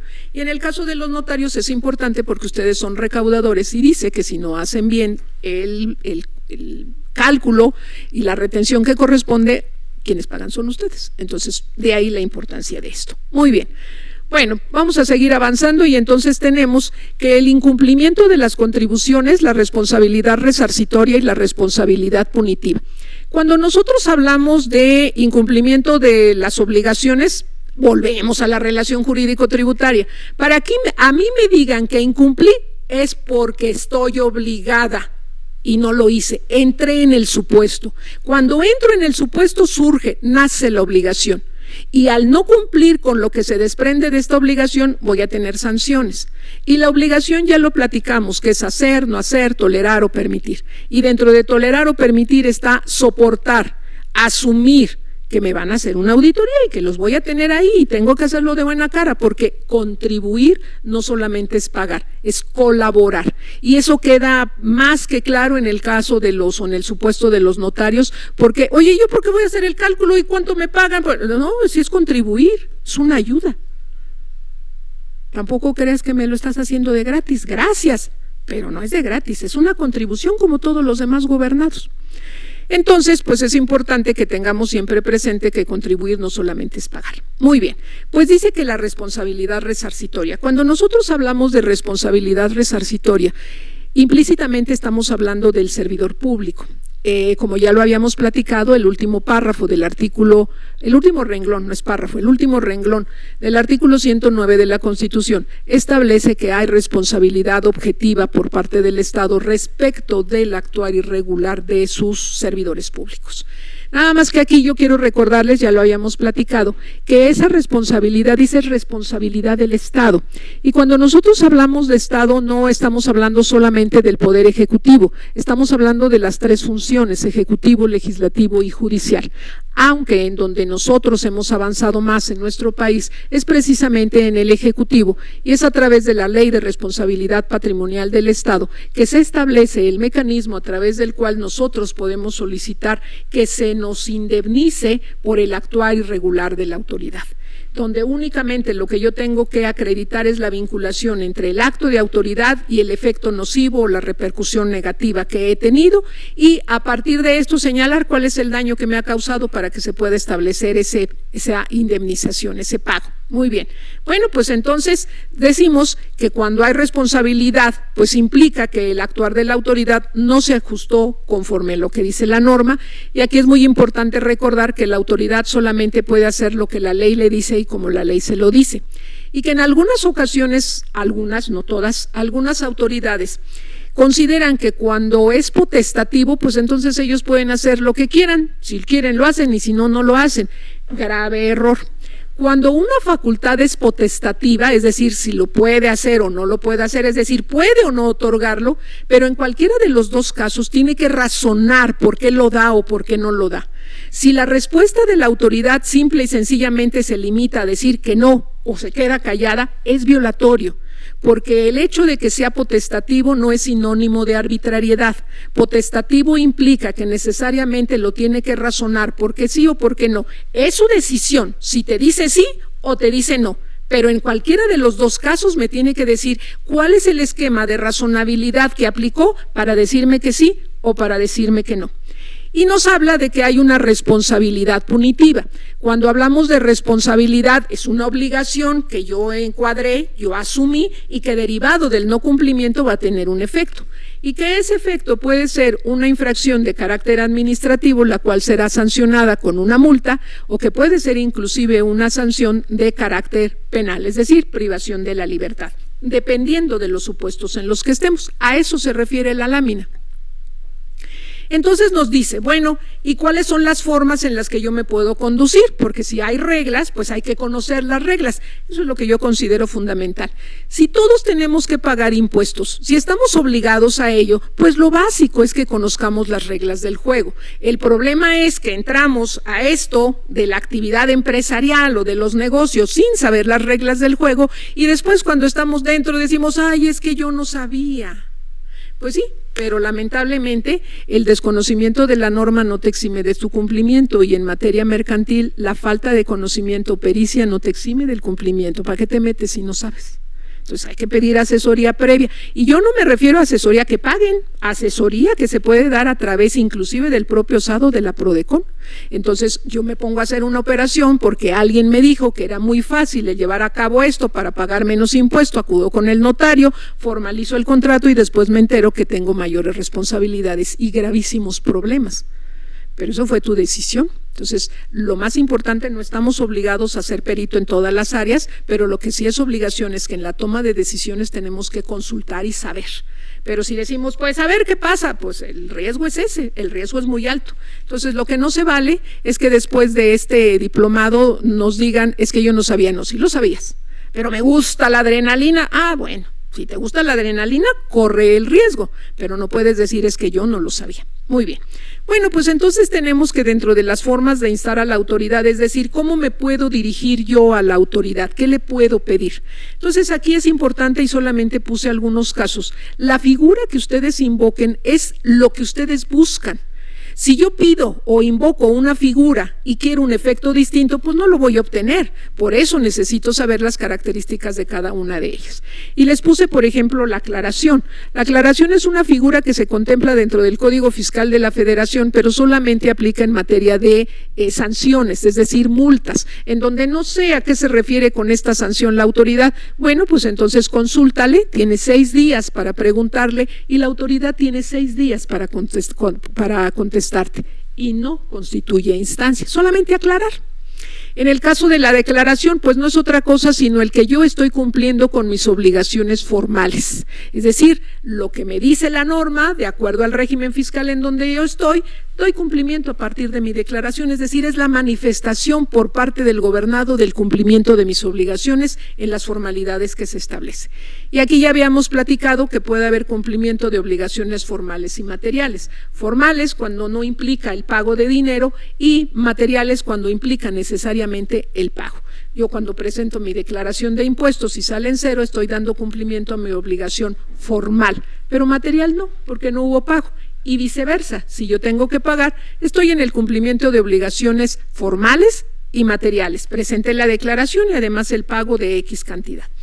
Y en el caso de la figura de la devolución, ¿cuándo podemos acudir a ella? ¿Qué formalidades se requieren? Y lo más importante, ¿cuáles son los requisitos para que yo pueda dar cumplimiento, pueda hacer el trámite correspondiente? Entonces, la devolución, como todos sabemos, se puede dar por el pago de lo indebido o por un saldo a favor, y lo podemos hacer si es menos de 10,000 pesos por resolución miscelánea fiscal, lo puedo hacer en trámite con papel, pero si es más de esta cantidad, la ley nos establece que tiene que ser necesariamente por el buzón tributario. Y el buzón tributario, para que yo lo pueda utilizar, pues necesariamente tengo que tener la firma electrónica. Entonces es una serie de requisitos que se establecen para poder operar y para poder funcionar, que más adelante vamos a identificar que estos son los mecanismos instrumentales, los medios a través del cual yo puedo operar el beneficio que la propia disposición me da. En el caso de la consulta, ya sé que me salté la autorización, ahorita se la señalo. En el caso de la consulta es muy importante. Como ustedes saben, yo puedo consultarle a la autoridad sobre situaciones reales y concretas, y la respuesta que me dé tiene efectos vinculantes, salvo en 3 casos. Cuando yo no le haya dicho la verdad, toda la verdad, cuando la realidad haya cambiado, es decir, la norma se modificó, o bien cuando estaba yo sujeto a facultades de fiscalización en una auditoría y fui y le pregunté. Esto es con la finalidad de no generar 2 criterios o posturas distintas, y entonces dice la autoridad, pues solamente va a tener efectos vinculantes cuando me hayas dicho toda la verdad, no se modificó la norma y no hayas estado en auditoría. Se regula en el artículo 34 del Código Fiscal de la Federación. Sin embargo, algo muy importante es lo que nos contempla el artículo 34A del Código Fiscal de la Federación, que establece precisamente la figura de la consulta, pero para partes relacionadas. Y es muy importante porque la protección que yo tengo de la consulta que haya realizado es para 3 ejercicios fiscales, cuando yo pregunté y los demás ejercicios fiscales, es decir, la proyección que yo voy a tener. Entonces, es importante que veamos qué figura es la que vamos a invocar y el resultado que vamos a obtener. Y de ahí el que se establece que las reglas de cómo te comunicas con la autoridad tienen que estar necesariamente a través de código, porque recuerden que es el que aplica a todos los demás ordenamientos. Y en el caso de la autoridad, ¿cómo se puede dirigir a nosotros los contribuyentes? Bueno, pues son a través de las formas de instar al contribuyente. Hay 2 que les puse en rojo, que es la compulsa tercero, el dictamen contable, la visita domiciliaria, la revisión de gabinete, la revisión de expedición de comprobantes fiscales, la revisión electrónica, la revisión de mercancías en transporte. Y también contempla en el propio artículo 42 del Código Fiscal de la Federación las revisiones. Las revisiones, por ejemplo, de que se hayan destruido los envases, o la revisión de los documentos que debes de tener, que da el soporte de las mercancías que proceden del extranjero, pero les doy las más importantes. ¿Por qué puse en rojo la compulsa tercera o el dictamen contable? Porque la autoridad nunca va a poder determinar un crédito fiscal derivado de una compulsa o de un dictamen. ¿Y por qué? Porque es muy claro, dice que son facultades de la autoridad, y el dictaminador contable y el compulsado son particulares igual que ustedes y que yo. No puede determinar un crédito fiscal. Ya sé que lo hace indebidamente. ¿Qué es lo que tiene que hacer con la compulsa y con el dictamen? Con la compulsa y con el dictamen le sirve de base para generar su estrategia de fiscalización, ya sea a través de mandarme llamar, revisión de gabinete, o verificar en los registros contables, revisión electrónica, o el ordenar una visita domiciliaria, pero nunca determinar un crédito fiscal por un dictamen contable o por una compulsa. Me sirve de apoyo, pero no lo puede hacer. Lo hace, pues sí, nada más que el efecto va a ser la ilegalidad y la inconstitucionalidad. Y aquí hace un momento platicábamos que los actos de autoridad, cuando yo no estoy de acuerdo con ellos y decido impugnarlos, se tienen que impugnar precisamente a través de los medios de defensa, como puede ser el recurso administrativo y como puede ser el juicio contencioso o inclusive el amparo. Aquí nada más hacer una aclaración. En el marco de la coordinación fiscal, como todos sabemos, pueden llevarse a cabo la firma de convenios de colaboración y en esta firma de convenios de colaboración pedirle a la autoridad local que nos auxilie a nosotros, autoridad federal, para que lleve a cabo la revisión, determinación, liquidación o incluso ejecución de créditos fiscales. Puede realizar todas las operaciones. Y ahí lo importante es que recordemos que el artículo 14 de la Ley de Coordinación Fiscal establece que en el momento en que la autoridad fundamente su actuar en el marco de la coordinación fiscal, con eso es más que suficiente para que la autoridad adquiera de inmediato 3 características para ese acto. Se constituye en autoridad federal, le aplican leyes federales y se dirimen los conflictos en tribunales federales. Entonces, esto es muy importante porque obviamente el fundamento que tiene que dar la autoridad es de carácter federal y la impugnación que nosotros tenemos que hacer es obviamente de carácter federal y la instancia será la federal. Si nos vamos al tribunal, será el Tribunal Federal de Justicia Administrativa. Y si nos vamos por el recurso administrativo, recuerden que el artículo 11A de la Ley de Coordinación Fiscal contempla el recurso de inconformidad en materia de coordinación fiscal, con una de las bondades que a mí me parece de las más importantes. Primero, tiene un término para interponerse de 45 días. La Ley de Coordinación Fiscal dice que se interpone ante la Secretaría de Hacienda, pero si nosotros checamos el reglamento del SAT, quien conoce y resuelve es la jurídica del SAT. Entonces se presenta ante el SAT, se resuelve en un mes y lo más importante, si es el recurso de inconformidad en materia de coordinación fiscal favorable para nosotros gobernados, automáticamente se nos restituye la cantidad que indebidamente se nos haya cobrado como una violación a la coordinación fiscal. Y aquí de inmediato surge la pregunta, ¿y de dónde se toma el dinero? ¿De dónde va a salir ese recurso? Y el recurso se toma del Fondo General de Participaciones, es decir, los recursos que están asignados para esa entidad federativa se afectan y se toma el dinero para podérselo restituir al particular. Hay solamente 3 supuestos en los cuales se pueden afectar estos recursos. La Ley de Coordinación Fiscal claramente dice que no se pueden afectar, no se pueden transferir, pero hay 3 excepciones. La primera excepción es esta, cuando se gane el recurso por parte de los gobernados, recurso de inconformidad. 2, cuando la entidad federativa haya pedido un préstamo y haya ofrecido como respaldo el Fondo General de Participaciones, lo que le van a asignar. Y 3, cuando haya la entidad federativa firmado un acuerdo para que le dé atención médica el Seguro Social o el ISSSTE y éste incumpla, no pague la cantidad que tiene que aportar. Dice el ordenamiento que pueden ser afectadas. La ley establece que puede inclusive suspenderse el servicio. Eso nunca lo van a ver, nunca va a suceder. ¿Por qué? Imagínense suspenderle el servicio de atención médica a los trabajadores. Si llega a haber algún enfermo que se agrava, si llega a haber lo que sea, ¿quién va a ser responsable en la institución? Porque es un derecho humano, es un derecho fundamental, no lo puede hacer. Entonces la medida que encontraron es, bueno, afecto del Fondo General de Participaciones. Entonces, esto tiene que seguir todo un procedimiento, no puede ser de manera arbitraria. Pero, ¿por qué referirnos a todo esto? Vamos a centrarnos en una cosa. Yo les he comentado que la autoridad tiene que fundamentar su actuar, pero lo que sucede en la práctica es que de pronto la autoridad dice, yo nada más te vengo a visitar y a hacerte una cordial invitación, y resulta que quiere terminar auditándome.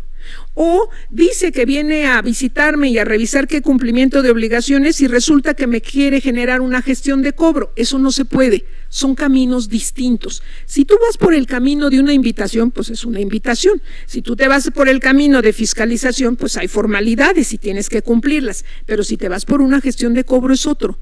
No puedes a mitad del camino decir, bueno, pero entonces ya es fiscalización, bueno, pero entonces es gestión de cobro. Eso no lo puedes hacer.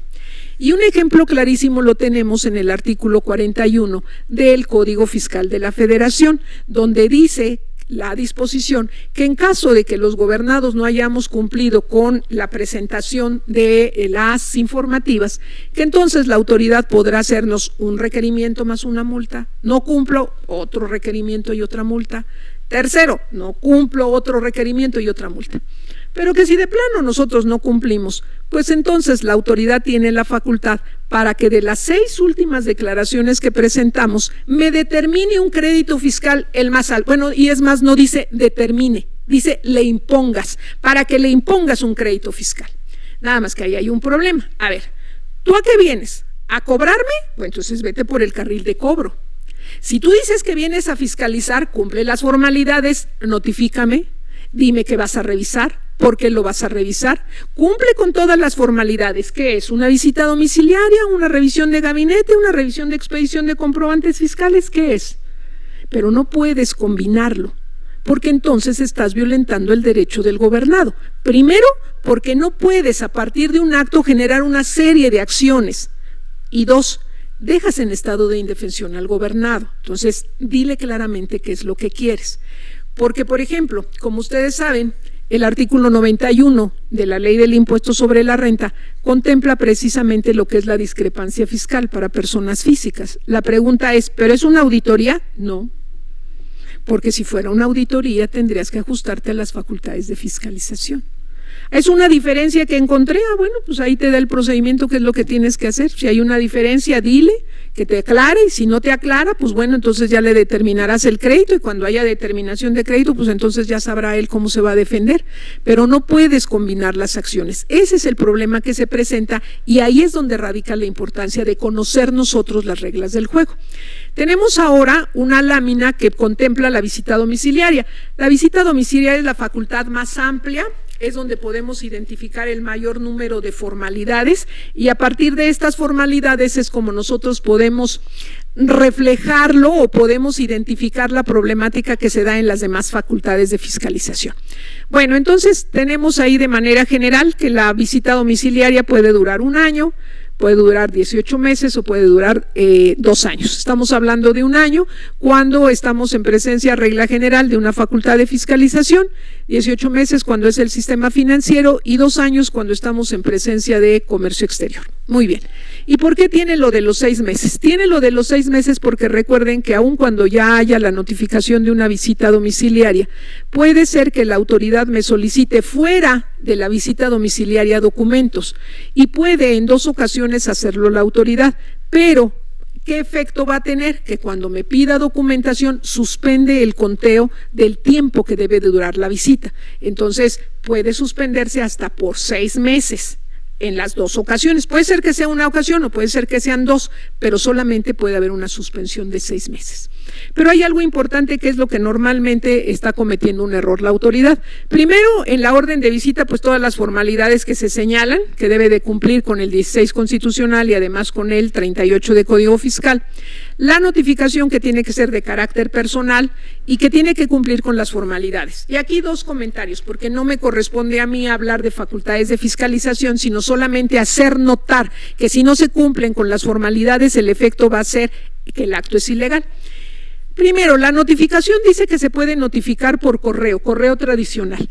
La notificación por correo tradicional siempre va a ser ilegal, siempre. ¿Por qué? Porque la ley del Servicio Postal Mexicano establece que sí se puede llevar a cabo la notificación a través del representante de la oficina de correos que integre acta circunstanciada que le señale con la persona que se entienda que hay una notificación en la oficina de correos. Y dice, el representante de la oficina de correos será el responsable. Entiéndase el cartero. El cartero no tiene tiempo para eso, no está capacitado para eso, y en consecuencia todas las notificaciones que se hagan por correo son ilegales. La pregunta es, entonces, ¿para qué les notificas así si de todas maneras sabes que no va a surtir plenos efectos porque está viciada? Pues porque dice, pues habrá algunos que no lo hagan valer, entonces vamos a fiarnos de eso. Bueno, la otra notificación, que además a mí me gustaría destacar esto. Cuando nosotros hablamos de la notificación tiene que ser personal. Y la notificación, en caso de que yo no los encuentre, tengo que dejarle citatorio. y en caso de que no los encuentre el día que deje el citatorio, pues tendrá que ser notificada por instructivo, es decir, pegar en el acceso principal del local a donde me constituí para hacer esta actuación. Les comento lo siguiente, yo les dije que para Código Fiscal los actos o resoluciones de carácter fiscal tendremos que apoyarnos en código, pero cuando estamos hablando de actos de autoridad administrativa tenemos que apoyarnos en la Ley Federal del Procedimiento Administrativo. Y ahí sucede una cuestión importante. En la Ley del Procedimiento Administrativo, por ejemplo, las revisiones que le hace la Secretaría de Hacienda para el cumplimiento del reporte de operaciones que se consideran vulnerables, les hago la revisión o les hago la visita, y la Ley del Procedimiento dice que puede llevarse a cabo de manera directa, es decir, yo puedo hacer una verificación, si no lo encuentro en el momento, no es necesario que deje citatorio.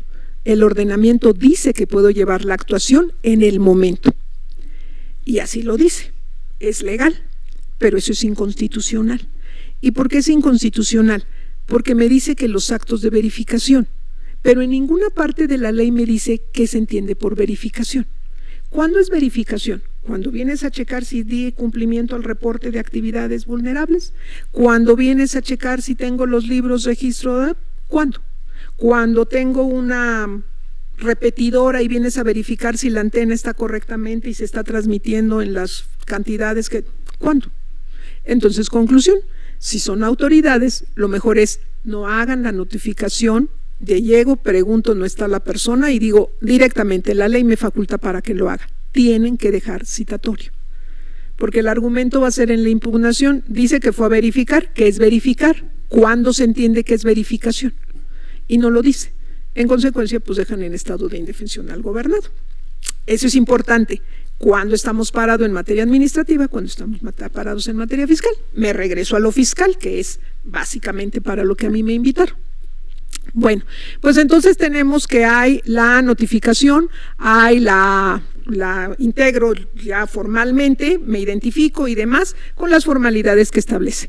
Todas las actuaciones que se realicen tienen que ser a través de acta circunstanciada. Siempre que hablemos de acta circunstanciada tiene que señalar modo, tiempo, lugar y 2 testigos. Si no hay testigos, el acto es ilegal. ¿Cuántas actas vamos a integrar? Las que sean necesarias. Nada más que hay algo importante. Cuando yo les digo a los gobernados que esta es la última acta parcial, les estoy notificando esto para decirles, oye, ya me voy, luego regreso. ¿Y para qué vas a regresar? Voy a regresar para que mientras tengas tiempo de integrar todos los elementos de prueba para desvirtuar lo que hemos dicho nosotros, las autoridades. Y en este caso estamos hablando en la visita domiciliaria de 20 días, que puede haber una prórroga de 15 días, lo cual implica que son 35 días. Aquí cabe hacer el señalamiento que cuando estamos hablando de partes relacionadas son 2 meses más 1 mes, el tiempo que tienen para aportar pruebas.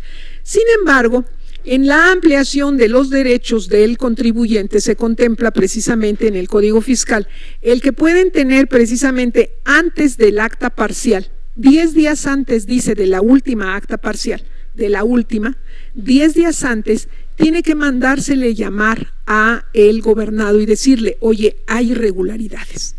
La finalidad es que no tengamos que irnos hasta la determinación del crédito, sino que antes el gobernado, el contribuyente se dé cuenta, reflexione y diga, pues ya identificaron la irregularidad o ya me di cuenta de la irregularidad, ¿por qué no pago?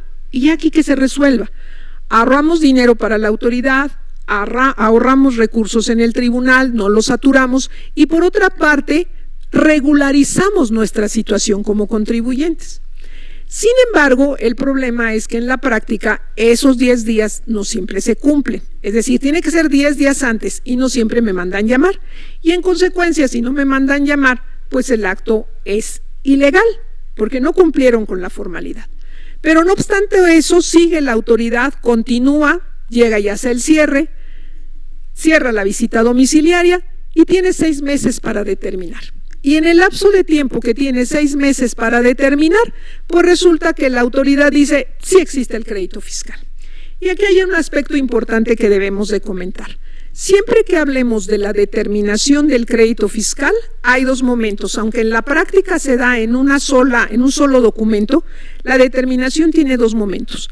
La determinación, una cosa es el razonamiento lógico jurídico que te hace, es decir, te explica por qué encuadraste en el supuesto normativo y otra vez te explica por qué estás en la relación jurídico-tributaria. Esa es la determinación. Y la liquidación, que es la expresión numérica de la obligación, en pesos y centavos de cuánto estamos hablando. Entonces, en ocasiones el problema no es por la determinación, sino es en la liquidación que no se actualizó, no se hizo el procedimiento adecuado o al revés. En la relación jurídico-tributaria que me está ubicando, me dice que yo estoy con actividad empresarial cuando resulta que yo soy prestadora de servicios profesionales, por ejemplo. O me dice que yo estoy en plataformas digitales y resulta que no estoy en plataformas digitales, que yo estoy en el RIF o que estoy en el régimen general de ley. Entonces, por eso es importante identificar y analizar en la determinación y liquidación del crédito fiscal.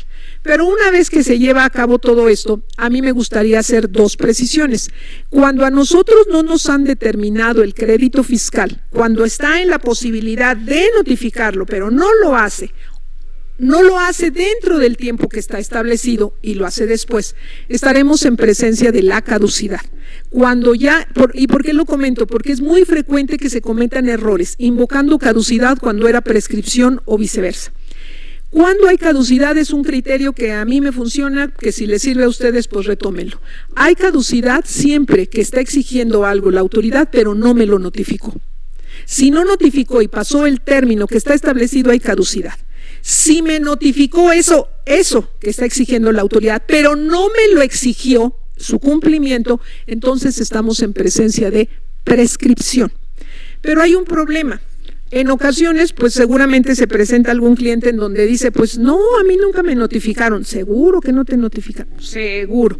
Y resulta que va apareciendo ahí por parte de la autoridad la cédula de notificación, donde presentó inclusive su INE, firmado y demás. Y dices, pues no, que no, pues no me acordaba. Entonces la pregunta es, ¿qué hacemos en esos casos? Porque yo no sé si es prescripción o caducidad.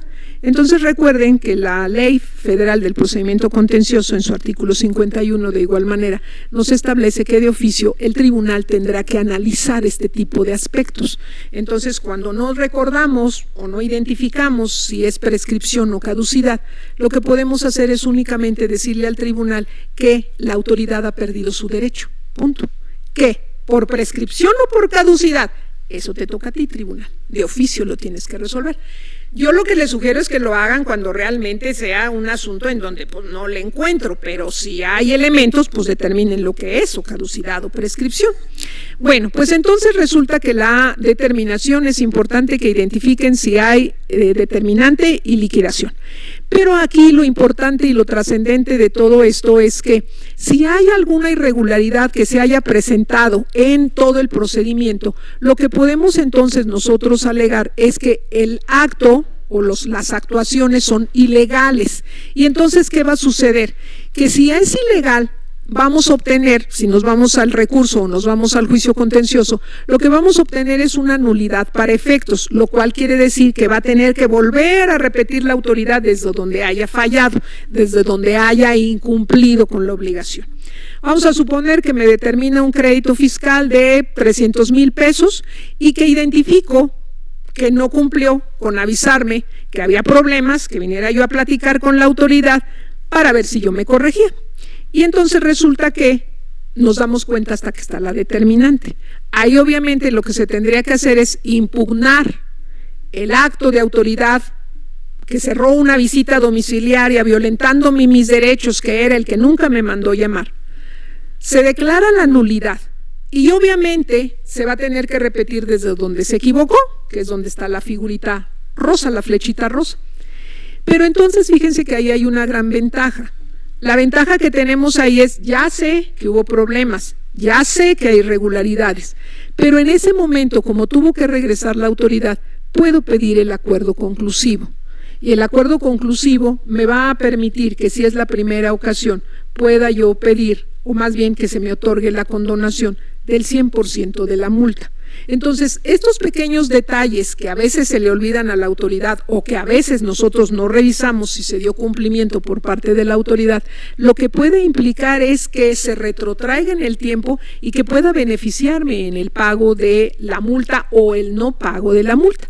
Como todos sabemos, la figura que se contempla en el acuerdo conclusivo a partir del artículo 69C del Código Fiscal de la Federación permite precisamente eso, que no se tenga que llegar al litigio, que llegue a un acuerdo y el beneficio que se va a otorgar es precisamente que no se cobre la multa. Pero si fuera la segunda ocasión, pues sabemos que la multa solamente será por el 20% del crédito fiscal de lo que se haya determinado.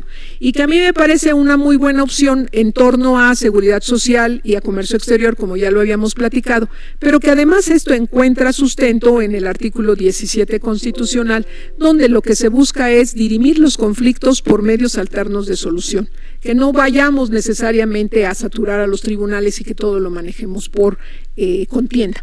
Pero esto es importante que se conozca cuáles son esas formalidades, porque en caso de que no se lleve a cabo, pues obviamente podemos atacar de ilegal. Tenemos ahora, es la misma, entonces me la salto, tenemos ahora lo que corresponde a la revisión de gabinete, a lo que corresponde a la revisión de expedición de comprobantes fiscales y a la revisión de mercancías en transporte. Que si ustedes ven la estructura, se debe de cumplir con las mismas formalidades.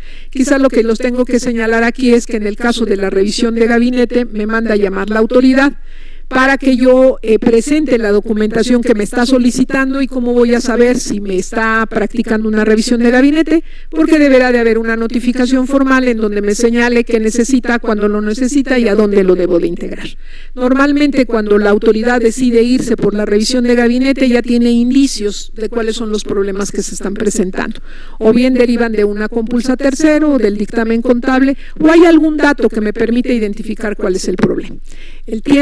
El término que yo tengo para aportar de igual forma pruebas, pues es 20 días y puede haber una prórroga de 15 días. Nada más la aclaración de la prórroga se puede otorgar siempre y cuando me haya revisado, dice la ley, más de un ejercicio fiscal o fracción que exceda de la mitad, para que pueda yo tener derecho a la prórroga.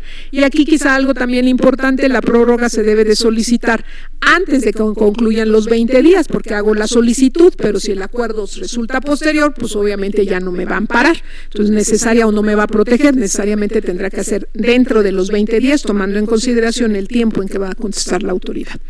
En el caso de la revisión de expedición de comprobantes fiscales, como todos sabemos, lo que opera es el factor sorpresa y entonces únicamente para la revisión de expedición de comprobantes fiscales, ahí estamos hablando, se bajó el cuadrito, son 3 días.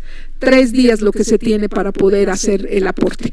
Me entregan el oficio de conclusiones y de igual forma tengo 6 meses para que se pueda llevar a cabo la determinación. A diferencia de la revisión de mercancías en transporte, que nos estamos refiriendo a comercio exterior, en donde de manera indispensable debemos de integrar el procedimiento administrativo en materia aduanera, el famoso PAMA, y el tiempo que me van a dar para aportar las pruebas son únicamente 10 días, y la otra modificación es que en la determinante de crédito estamos hablando de 4 meses. En todos los demás estamos hablando de los 6 meses y aquí de 4 meses. Aquí, ¿cuál sería la reflexión dentro de las facultades que estamos platicando, las formalidades?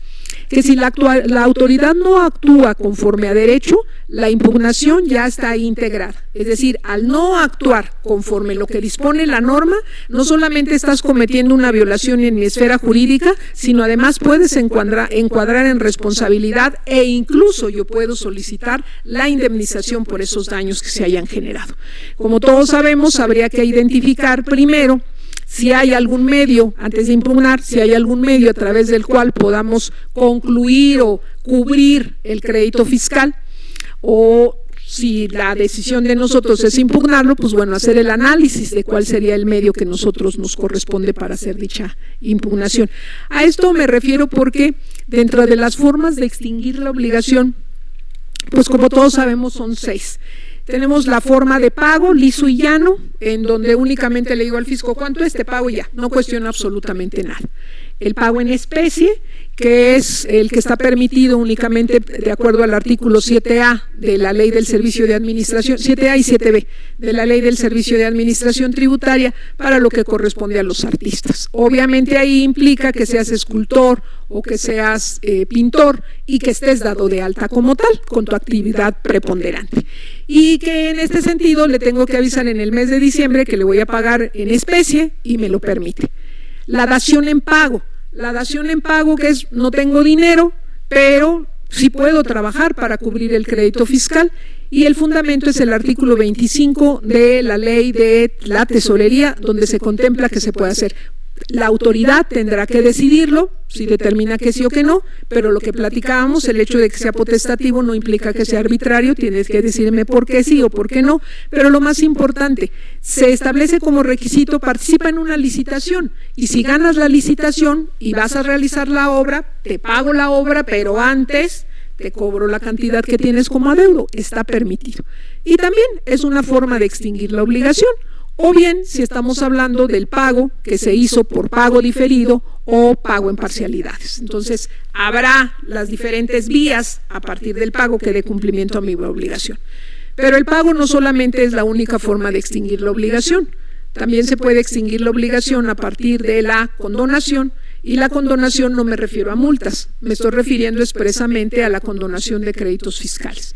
Y la condonación de créditos fiscales puede llevarse a cabo a través del artículo 39, porque emite un decreto el titular del Ejecutivo, porque así considera pertinente en ese caso concreto, y por otra parte en el artículo 146B de Código Fiscal de la Federación, que ahí sí está estrechamente vinculado con ustedes, que es cuando existe un convenio de concurso de acreedores, donde la ley establece que tiene que signarse ese convenio de concurso de acreedores frente a notario, y que además tiene que darse aviso al Registro Público de la Propiedad y del Comercio. ¿Con qué finalidad? Pues el beneficio que tienen y la finalidad es muy importante, porque el ordenamiento establece que una vez que se hayan cumplido con estas formalidades, pues obviamente tienen derecho a que el crédito fiscal se le reduzca al 50%, es decir, la condonación será del 50% del crédito fiscal, de tal suerte que si el crédito es de 50 millones, queden 25 millones, siempre y cuando lo pueda acreditar que efectivamente me debían, yo les tengo que pagar, firme el convenio de concurso de acreedores, y ahí en ese sentido inclusive hay el beneficio de que si no se cumple con todas las formalidades se puedan subsanar las mismas. Recuerden que hay un criterio de la Corte que es el que puedan demostrar la verdad material. Existe la obligación, existe la voluntad de los que firmaron el convenio, quizá no lo formalizamos, pero se puede subsanar. Y entonces eso, el beneficio que nos tendrá o que nos generará, pues es la condonación del pago de impuestos. Pero sí cumplir con las formalidades que se establecen, porque en caso de que no se cumplan con las formalidades, estemos siendo omisos, recuerden que el efecto que pudiera tener es responsabilidad solidaria. Muy bien, entonces me voy a la siguiente lámina. Y entonces aquí nos establece las gestiones de cobro y las facultades de fiscalización, que es un poco para cerrar lo que hemos estado comentando. Fíjense que aquí implicaría necesariamente que si estamos hablando de facultades de fiscalización tiene que ajustarse al 16 constitucional. Todo acto de molestia tiene que cumplir con todas las formalidades como si fuera orden de cateo. En cambio, en el caso del 14 constitucional es una gestión de cobro y lo ubicamos en el 14 porque de lo que se está hablando es que me va a privar de mis bienes. Por eso el fundamento, si es que hubiera violación, sería del 14 y el 16 cuando es un mero acto de fiscalización. Por eso el problema que tiene el artículo 41 de Código Fiscal de la Federación. ¿Por qué? ¿Qué es? ¿Es una gestión de cobro o es una fiscalización? Pero aún más grave la situación en el artículo 41, porque efectivamente, como ya les platiqué, 3 cobros y multas. Multa, multa, multa. Después, imponle una cantidad, la de la declaración más alta que haya presentado en los últimos 6 meses. Lo cual la pregunta es, ¿pero por qué? Por eso tuvo cuidado el legislador de no decir determínale, porque la determinación solamente es producto de facultad de fiscalización, sino dice imponle. Pero además después me dice, que en caso de que no me pague, que puedo ejercer el procedimiento económico coactivo. Nada más que hay un problema. Para que puedan aplicarle el procedimiento económico coactivo, es indispensable que para que se pueda hacer exista la determinante de crédito. Pero además no solamente eso, fíjense que aquí, cuando nosotros tenemos la determinación, después de que está la determinación, tiene que haber un lapso de 30 días para que pueda ejercer o para que se pueda respetar la garantía de audiencia. ¿Cuándo me oíste? ¿Cuándo me venciste en juicio? Entonces necesariamente tiene que haber el lapso de tiempo, y el lapso de tiempo tendrá que ser necesariamente, digo necesariamente porque estamos hablando de la demanda, pero pudiera ser un recurso administrativo de 15 días o pudiéramos hablar del amparo, pero normalmente estamos hablando del juicio contencioso, son 30 días. Entonces, aquí la pregunta es, para que me puedas aplicar el procedimiento económico coactivo, necesariamente debiste de haber primero determinado el crédito, luego darme el lapso de tiempo para ejercer mi derecho y presentarte pruebas o desvirtuar lo que dices, y posteriormente que apliques el procedimiento económico coactivo. Pero ahí no queda el artículo, sino dice que además se dará conocimiento a la autoridad competente, es decir, que daré aviso a la autoridad jurisdiccional porque encuadras ya en un delito, porque resulta que no estás pagando la cantidad que corresponde o los beneficios que te estás aplicando no corresponden, y en consecuencia encuadras ya directamente en el delito. Entonces ahí al final, cuando se aplica el artículo, la pregunta es, ¿qué fue? ¿Facultad de fiscalización, gestión de cobro o procedimiento económico coactivo? Entonces me dice, bueno, es que hay momentos. No, dime cuál. Tú no puedes jugar conmigo, gobernado, diciéndome que, pues ahí pongo el artículo y a ver el que tú creas que te aplica. No, dime en qué momento y por qué lo estás haciendo, y lo más importante, ¿cuál es el fundamento?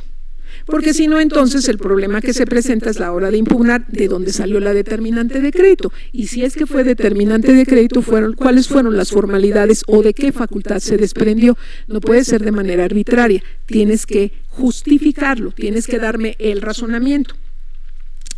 Bueno, entonces es diferente. Tenemos ahora el cumplimiento de las contribuciones, pero fíjense que aquí en el cumplimiento de las contribuciones yo les comenté que íbamos a tener un receso, son 5 para las 6, entonces yo les pediría que en este momento hiciéramos el receso para no interrumpir lo del cumplimiento de las obligaciones y la responsabilidad resarcitoria, y que lo pudiéramos hacer en este momento el receso. Entonces vámonos a receso y regresamos 6:08, ¿no? Por favor. Gracias.